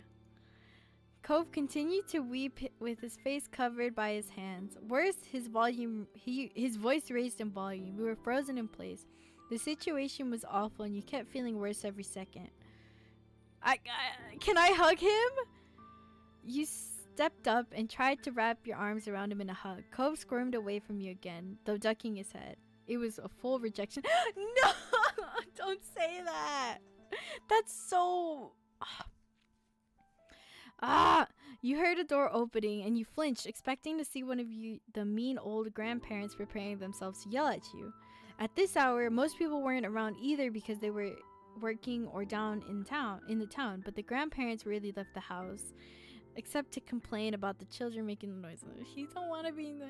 But I do, bro. You didn't want Cove to have to deal with that right now. You tried to come up with something you could do for him, for the situation, for anything. But the door that stood open now didn't belong to the grandparents. To your utter surprise and relief, it was Cove's own. His dad was already home. You can't see his face. Why do I have to put my camera here? He peeked through the door. Mr. Holden momentarily looked unsure. Yeah, I feel really bad for Cove. That's why I had to tell him the truth. Perhaps he had suspicions on the noise outside. He wasn't entirely positive, though a kid's crying is pretty distinct, and there aren't a lot of kids. Maybe he didn't want to believe something might be wrong with his son. His face fell as he spotted the source of the commotion. It was pained and it was scared, and it reminded you of the one he'd wore for the first night you met Cove. Mr. Holden didn't go down the steps in front of his house. He just jumped right over them and stumbled into a run. He skidded to a stop before Cove, bent down on one knee, and then slowly cupped Cove's teary face with his hands. What's wrong? I heard anywhere. Cove continued to cry, unable or unwillingly to cough out an explanation. Not taking his hands from Cove, Mr. Holden turned to you for an explanation, his eyes widening. Don't look at me like that! Ah! He was asking if you made me hang out with him. You did, so I told Cove how you wanted to give me money to be his friend. Yo, I came at a quiet time. No, dude. As you spoke, Mr. Holden's chest rose while he inhaled deeply, shakily breath coming in a gasp at your final words. What? Why? What do you mean? If I was in Cope's position, I would want somebody to tell me that. He clamped his mouth shut, shaking his head. He faced his crying son again. No, it's my fault. I shouldn't have done something like that in the first place. He cast his eyes down, sighing. When he next spoke, it wasn't part of the conversation anymore. It was barely loud enough for you to catch his words. Lee's only a kid. Tears were still streaming down Cove's face, smiling sadly. Mr. Holden wiped Cove's cheek with a thumb. He frowned his brows and looked at the ground. Lee, even if I gave you money to hang out with me, I'd forgive you because I know you like your skrill. Chicka bruh! Dude, I would feel so bad, but I love Skrill. I'm sorry, I need Skrill. After reading To Your Eternity, I'm trying to get the entire manga set, and of course the first one is like the hardest one to get. I need the Skrill. When he glanced up, his mouth was set with determination. Mr. Holden finally took his hands off Cove. He reached for his wallet, confused. You stared at the little rectangle that all adults seem to carry in some shape or form. It had been the source of all these problems. You were sure that Cove wouldn't want to be reminded of it now. Mr. Holden was clearly of a different mind to you. I'll give you all my Skrill. I love you, Bean. He inexplicably retrieved another $20 bill, rolled it up, and raised it to Cove's face. Cove's eyes were hidden behind tightly clamped fingers, so Mr. Holden poked Cove's nose with the bill. Cove peeked between his hands and grunted as he saw what he had been prodded with. Even if it was surrounded by sobs, you were glad that something else had finally left Cove's mouth. Come on. Hey, Cove, can you stop crying? I'll give you this cash if you do. What the fuck? Let me bribe you to stop crying. Dude, he bribed us to hang out with his son, and now he's trying to bribe his son to stop crying. The fuck? Cove dropped his hands from his face. It had already been red and wet with tears, but now his features were scrunched up with a scowl. Not for the first time, you question Mr. Holden's tactics. He had to use two hands, but Cove firmly shoved his dad, he shoved, no, save it. Bop there. But Mr. Holden just chuckled at Cove's reaction and tossed the money aside. It unfurled as it flew through the air, rising before slowly drifting to the floor. Ah! Tiny Cove! Mr. Holden took Cove's outstretched wrist and lowered them to Cove's side, stopping him from hiding his face once again. Cove's dad clearly wasn't going to let go. Huffing, Cove turned his whole head away, tears continuing to roll down his cheeks as he growled at the ground. Ah, you can't see his face! No, I'll show you. He's all mad. No, that doesn't do it justice. Get everything off. Turn everything off. There you Ah! I'm sorry. Leah, I'm about to throw hands. What do you mean? Yeah! I would just take the money and keep crying. Oh my god. You can buy a lot of cool things with that, but it can't do everything, can it? Cove didn't respond, not even look at his father. Mr. Holden continued. Your old dad likes to make things nice for you with the money he earns. But you're smart. You know that I haven't really done anything. I'm sorry. Oh, I still make you sad and upset, just like right now. I'm sorry. Cove sniffed at the Sarge line. Cove sniffed at the harsh line of his brows mellowing. Mr. Holden squeezed Cove's hand as he continued. Oh, he's good. Leah's smart too, right? Mr. Holden spoke in a soft, encouraging tone, and Cove continued to calm. You have nothing to worry about. Except for me. Ah, man. Cove chuckled. Cove pressed his lips together, mulling over his father's words. Though the stream of tears had eased, drops still budded in his eyes and threatened to spill out. I love you so much, son. So much more than anybody else. Sometimes that makes me a little too hasty to see you happy, and I make it all worse. I am really sorry. No, man. Scratching up his eyes tight, Cove nodded. When his eyes opened again, they were red and glossy, but there were no tears left on the of his lower lashes. Aside from the occasional sniff, he was mostly back to his usual self. He swallowed. Okay. Even though Cove has refused to echo Mr. Heaton's exact word, the sentiment seemed to be enough for his dad. He moved his hands up under Cove's armpits and hoisted Hove high into the air with a grin, and Cove's hand flew to his glasses, holding them back from falling off. Cove's lips were shut tight, all betrayed by the telltale smile in his eyes that he was trying hard to hide. Mr. Holden? Holden laughed. Man, I'm happy this guy's afraid to show how he feels.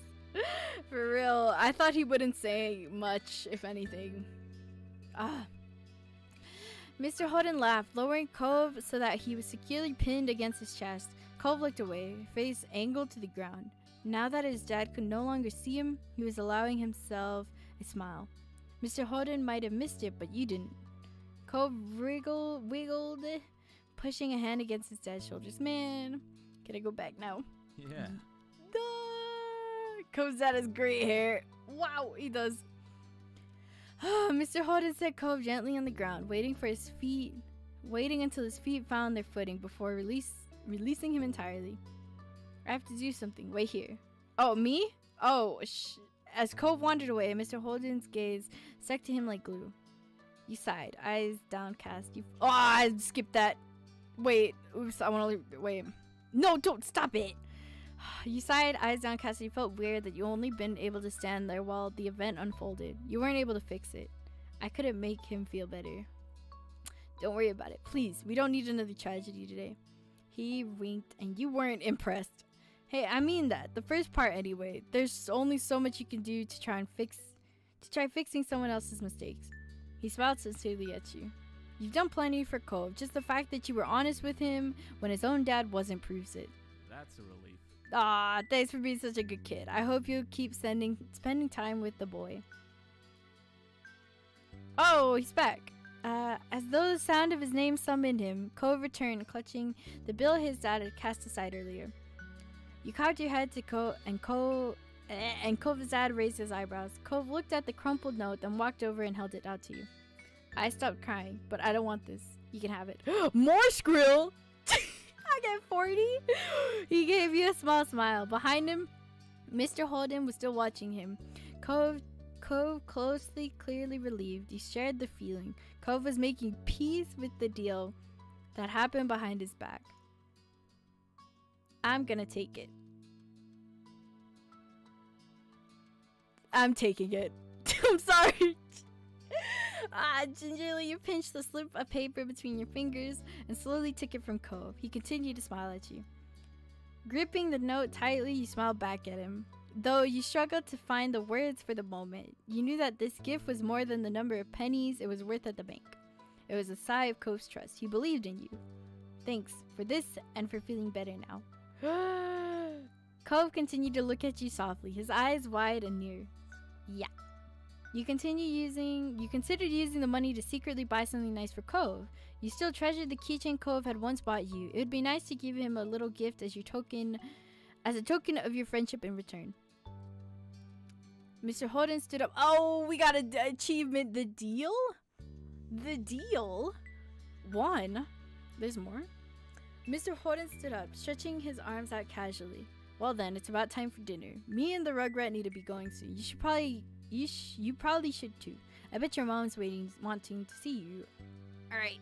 Bye. Thanks very much. Father and son waved to you as you turned and dashed back home. The note clenched tightly in your hand. You felt lighter. That one was good. Wow. It's for telling Cove during childhood. Oh! So there's a chance to tell him once for every step if you hadn't already told him. Oh! So, okay, I feel like I made a good decision. I told him during childhood, like only like a couple, like 1 month after we met or something. If I didn't tell him, I would have felt so guilty. Like that would have been so bad. Oh my god. Fireflies. Tonight we're gonna catch fireflies. Last one, and then I'll probably buy the DLC and then continue it later. At this blunt declaration from your sister, you looked up from your macaroni and cheese dinner.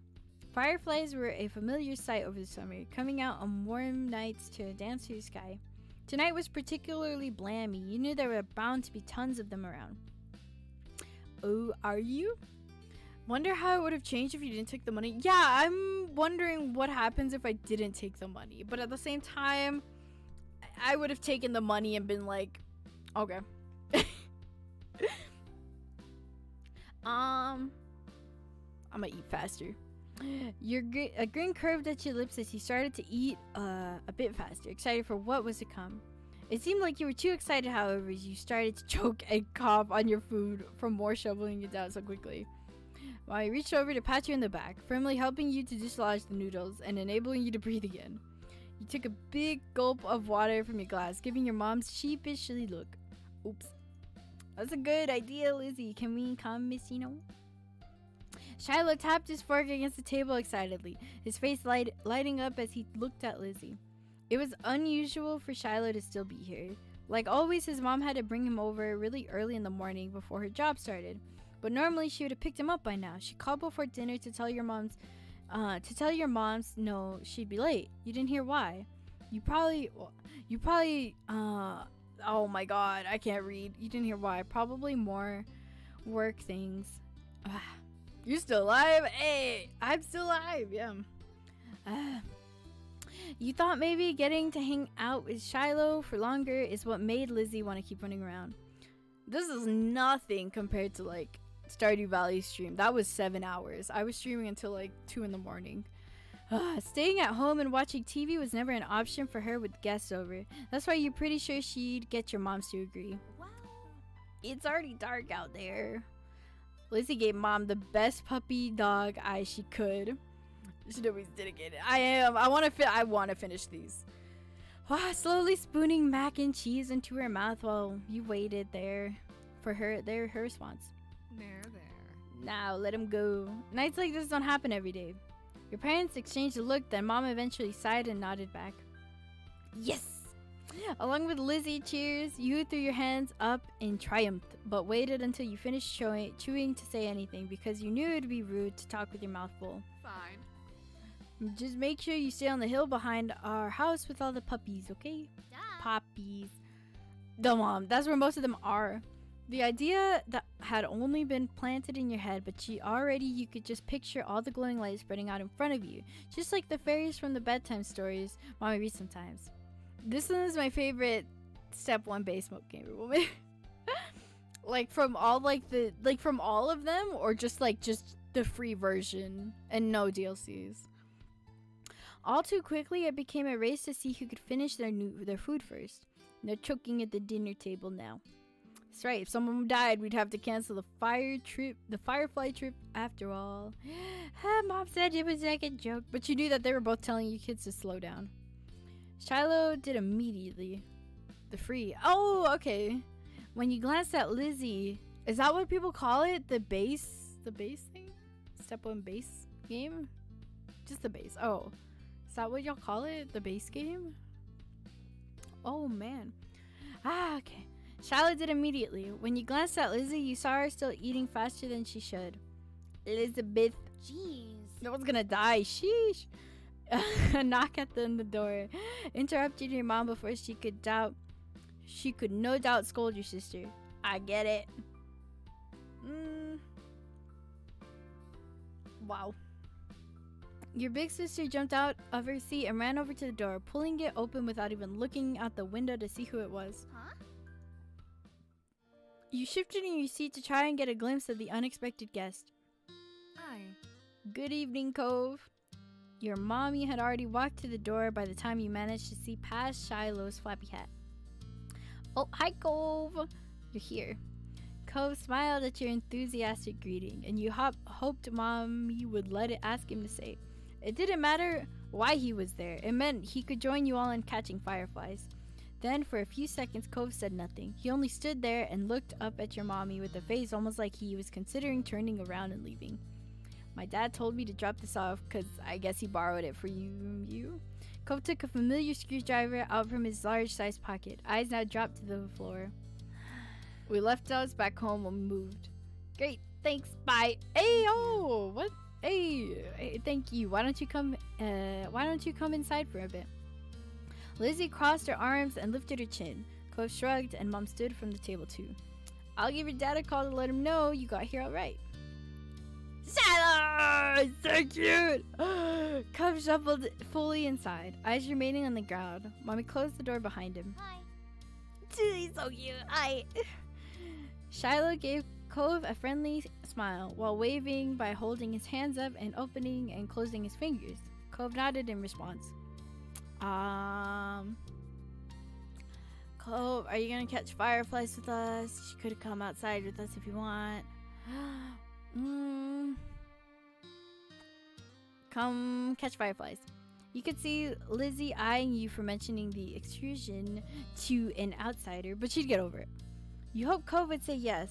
That way, you wouldn't be the odd one out with Lizzie and Shiloh anymore. Oops. Yeah. I can do that. I never caught one before.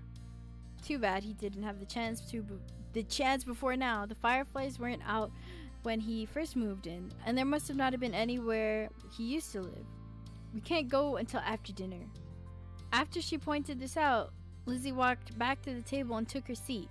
There wasn't much left on her plate. Since this was very true, you decided to finish up your own stuff as well.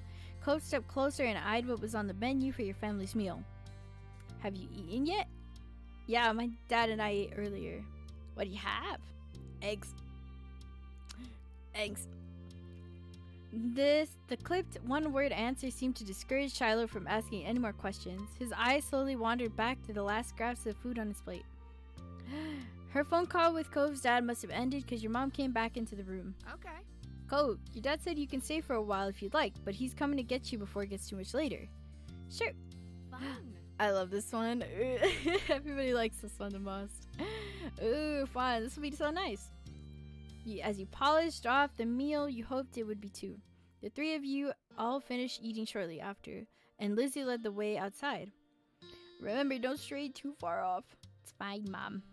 Shiloh trailed so closely after Lizzie he was nearly stepping on her heels. Cove hesitated at the door. Coming? After a moment, he did. Bye. Wow, just for eggs for dinner? It's only saying on them. I've never had eggs for dinner. Like, I've never had eggs for dinner. Wow. It's weird. I don't think it's weird, but I've never had eggs for dinner.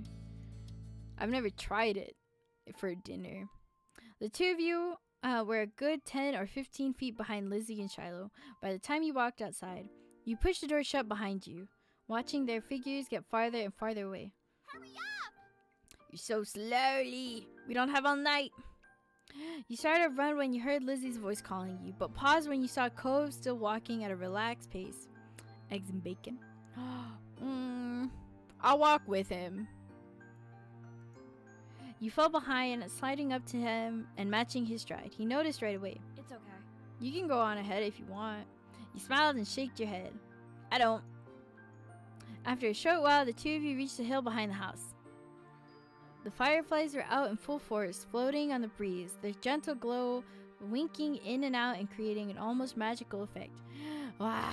Eggs for breakfast makes sense, but not dinner. Eggs and bacon. I don't eat dinner. Lol, just nighttime snacks.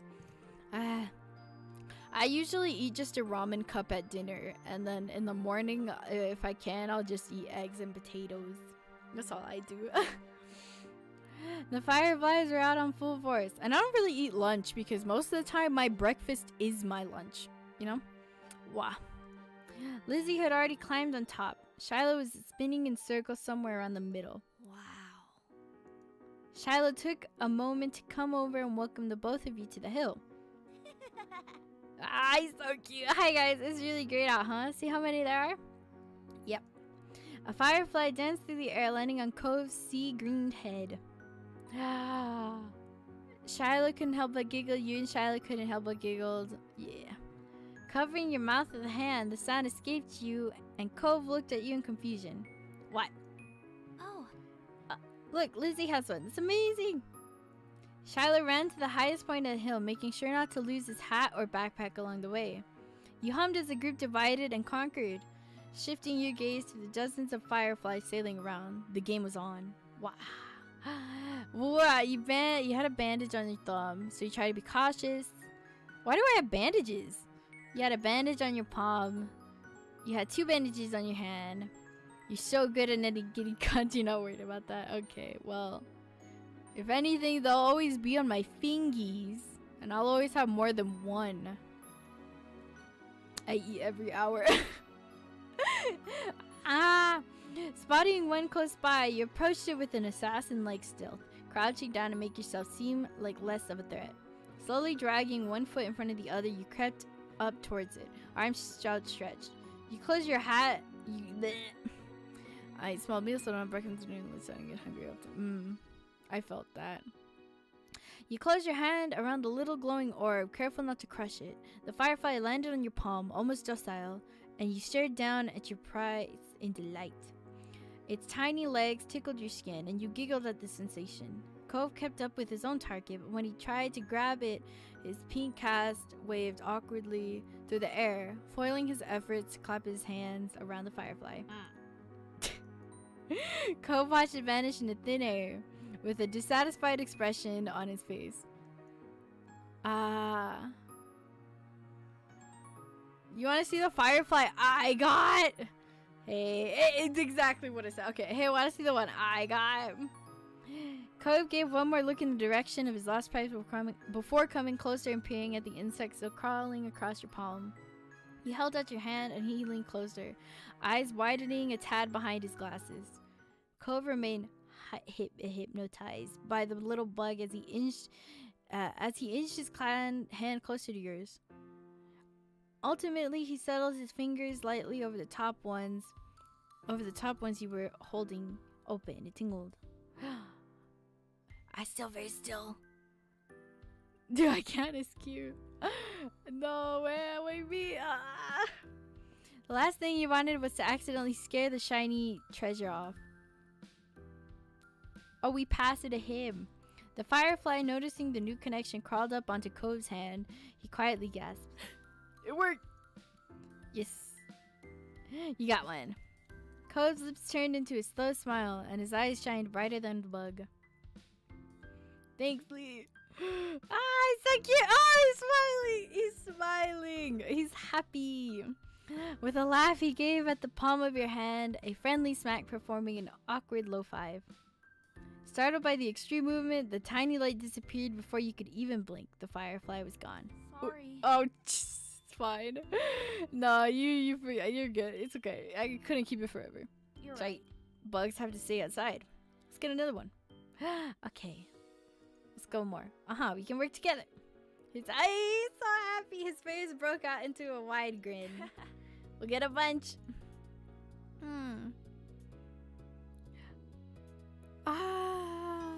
No, oh my god. With the renewed vigor, you ran out into the whole hill. Hey, welcome back. You're not sure how much time passed while you were in the thick of it all. All you could focus on was the adventure at hand. No critter was safe from your grasp.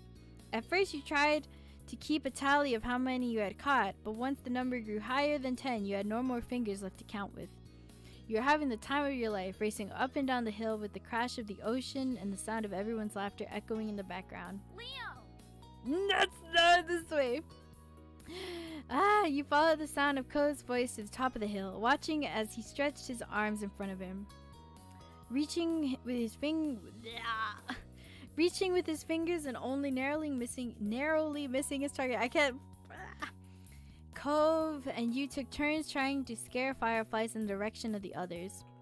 You showed him some techniques that you had learned, like how to cup your hand correctly and listen attentively before trying for himself. You watch anime? I do. I do watch anime. There are a few times when you almost ran into each other, giggling as you dove to the side at the last moment. Luckily, disaster was avoided each time.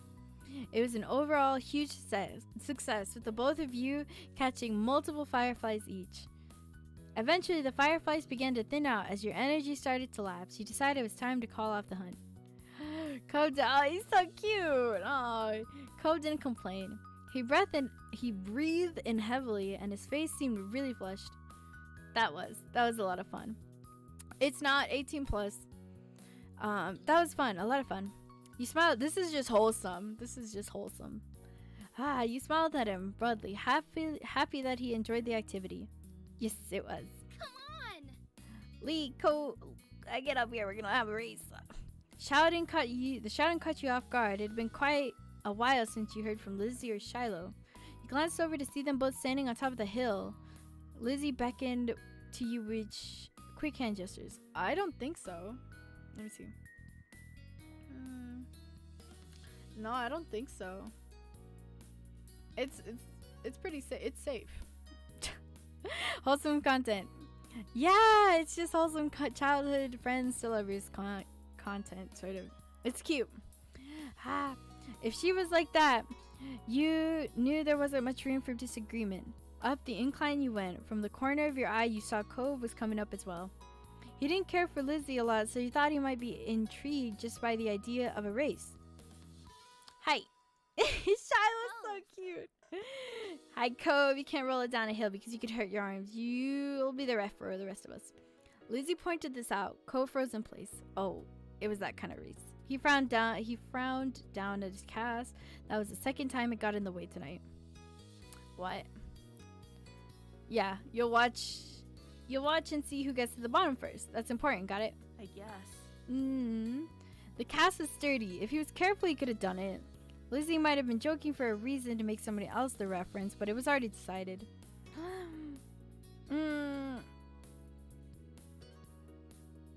I'll stay with Cove. Really? Really? Yeah. I'm okay. I want to watch. You move beside him on top of the hill, even though Lizzie eyed you and made a face. That's not how races work. We only need one referee. Shrugging your shoulder, you refuse to budge. Lizzie let out a huff before throwing her hands in the air. Watch One Piece? I do. Only until like 300 episodes. I kind of quit after that. Fine, I'll be the winner, whether you join or not. Lizzie moved to lay down, and Shiloh did the same. Coasted slightly coasted slightly to the side to get a better vantage point. You stood next to him. Countdown.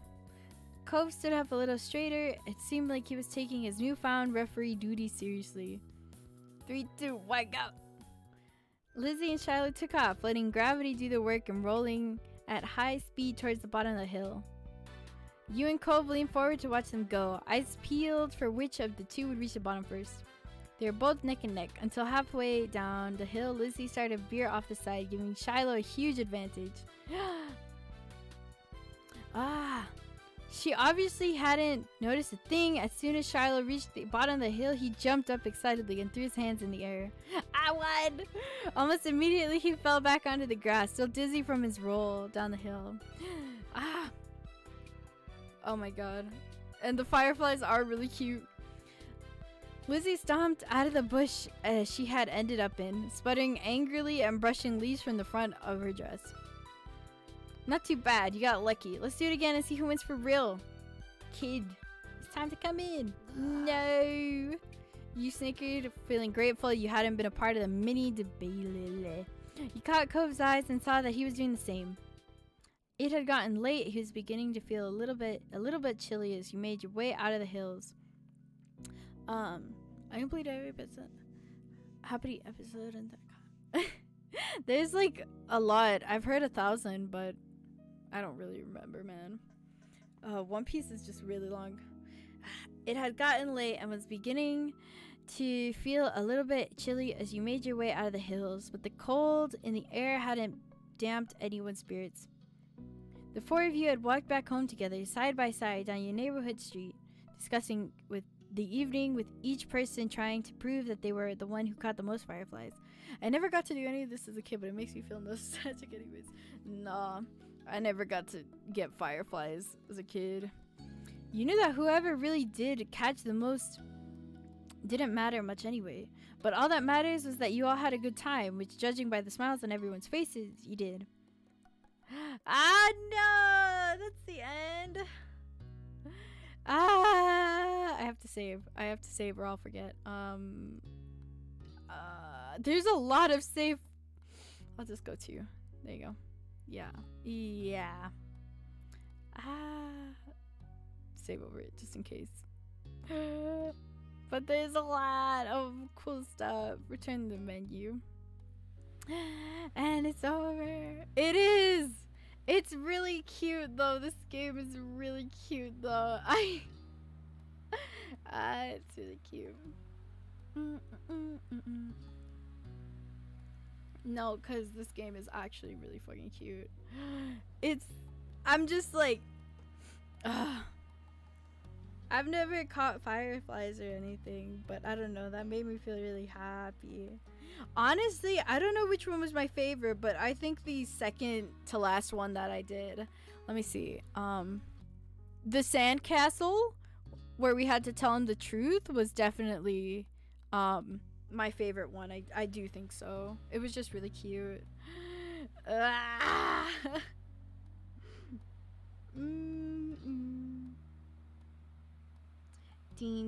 trying to see if I can just, man, I'm just saying, this like is really cute. This is so cute. Buying the expansion back right now. Get me right now. Step 3 DLC just came out earlier this month. Ooh, let's go. I just bought it then. That was really fucking cute. That was just so cute. I can't, bro.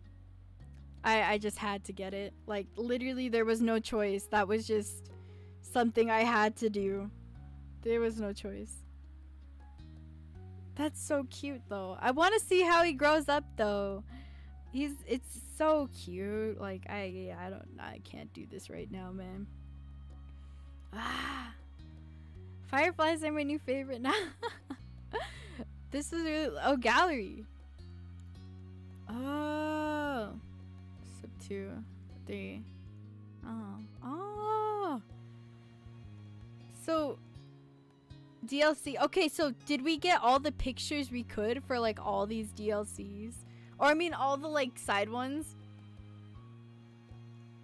You get 50. Wow.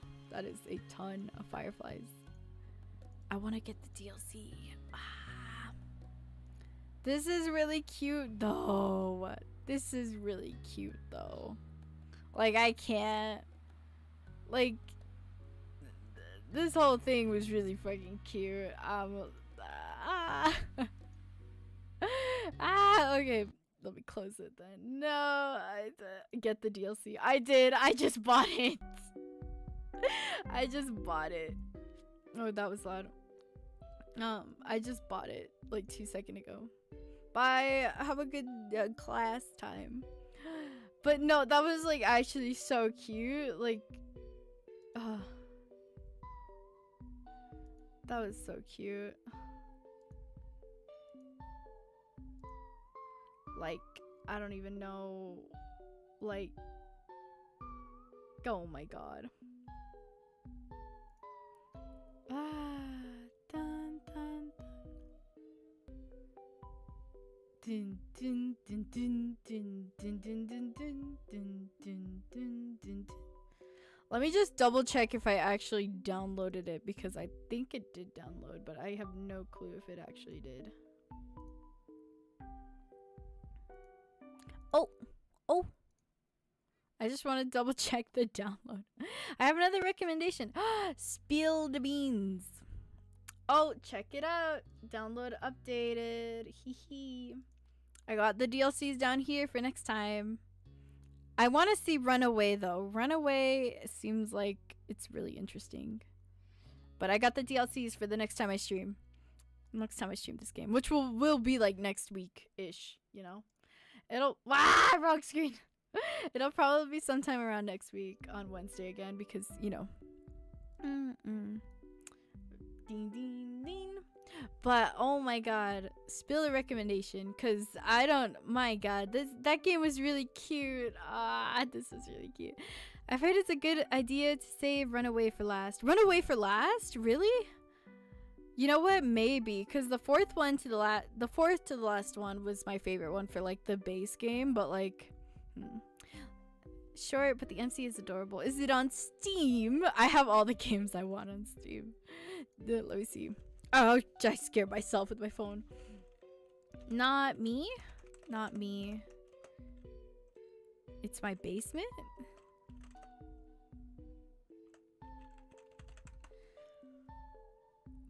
Let me just look it up online. I've never heard of that. I've never heard of that.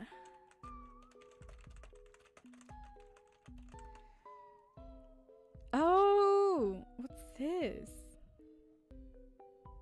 It's like an RPG game or something? Oh, yeah, it definitely looks like an RPG game. Let me write it down. It looks cool, though. Oh, wow. Dun, dun, dun. That game was so cute, though. I couldn't stop smiling. It was really cute, though. Wow. It's not me. It's my basement. Got it.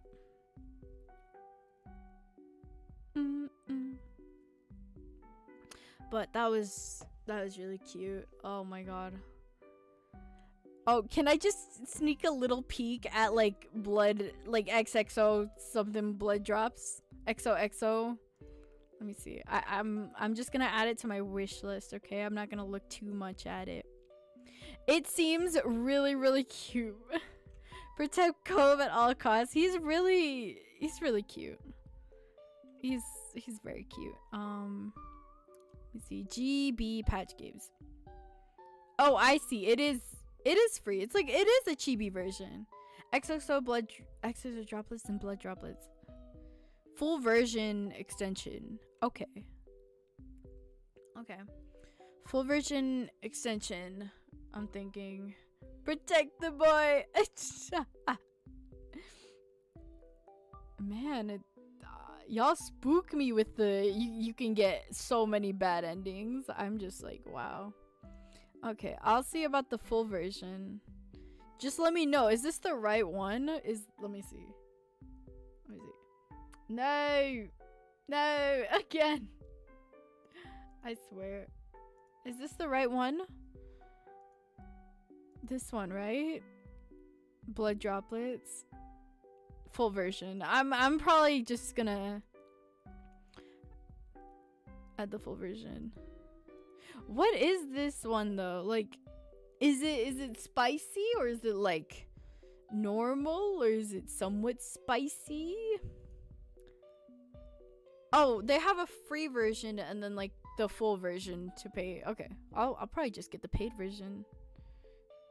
Wow, we have a demo for blood droplets. Oh my god, that's droplets. Hey, I think normal-ish. Ah, okay.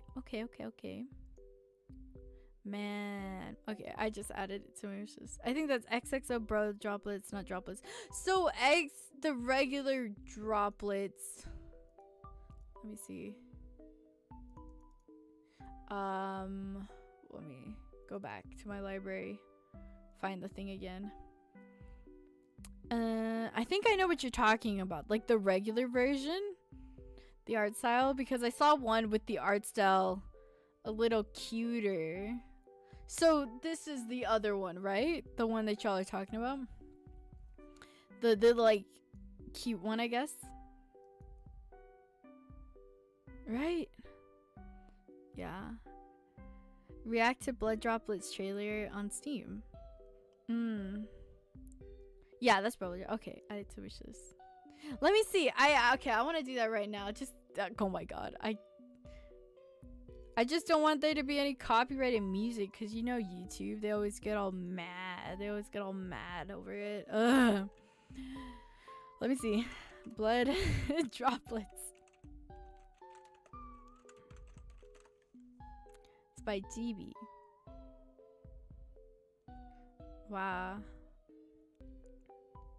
XOXO Blood Droplets trailer and then the XOXO Droplets trailer. Why do they have two different names?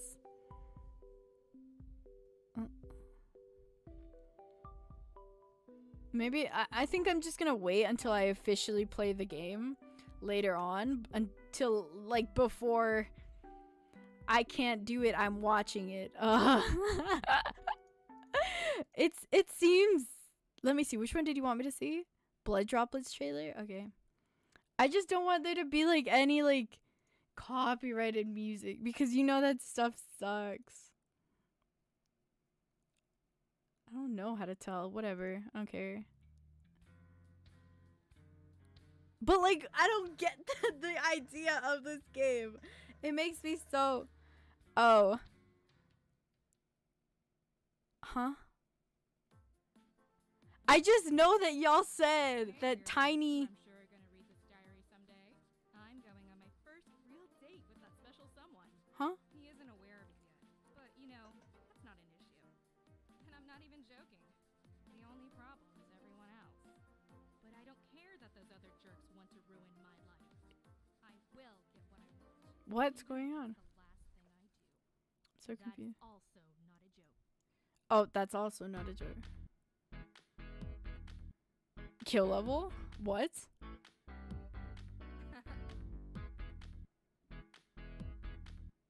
So this is like a cute version. Okay. Hey yo, what? He's cute though. Oh, do they have VAs, like full VA here?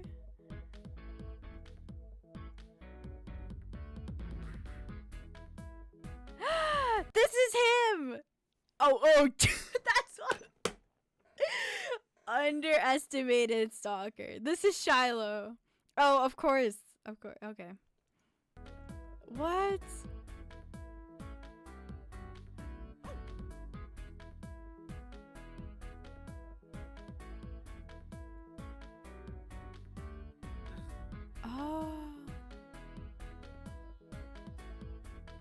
Jelly apocalypse. Ah, what? Because this place is just full of folks who are crazy in love. That's Shiloh. Wait, take me back to Shiloh. So he's an underestimated stalker. Okay, so that's what that's what happens to him. Okay. XXO Droplets came out first. XXO Blood Droplets was a parody spin-off of sorts. That's the right word for it. Okay. I see. Same people. And then what did I just find? The like regular trailer? Is that the one I looked at? I have no idea. I'm like going crazy at the fact that that's what Shiloh was. So then this is the regular, like the first trailer. Like this is the original, right?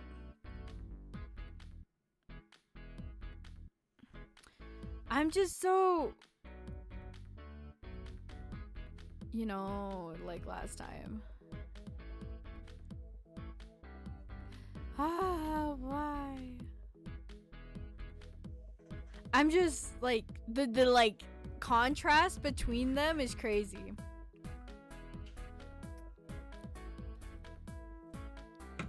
Like the contrast is what I'm thinking about. Like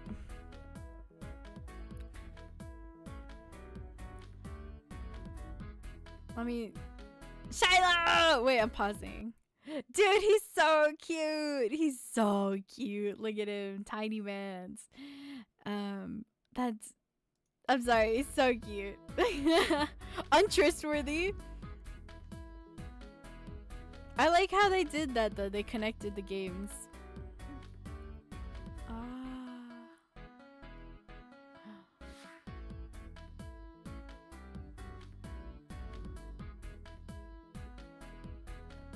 Shiloh is so tiny. Oh, this is like louder than I thought it was.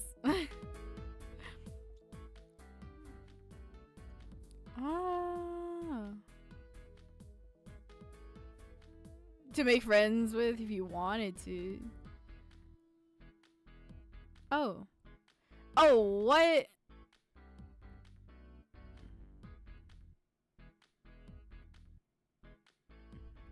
An MC with short hair.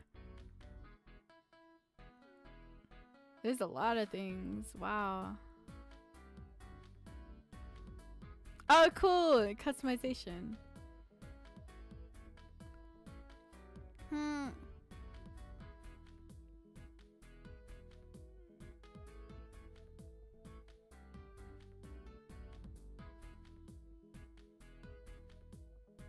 This is cool though.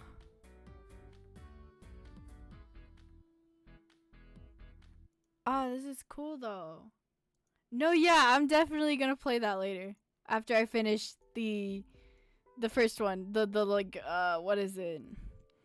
Our Life, because that looks interesting. That really looks so interesting. What the fuck? But I still want to see Our Life like later.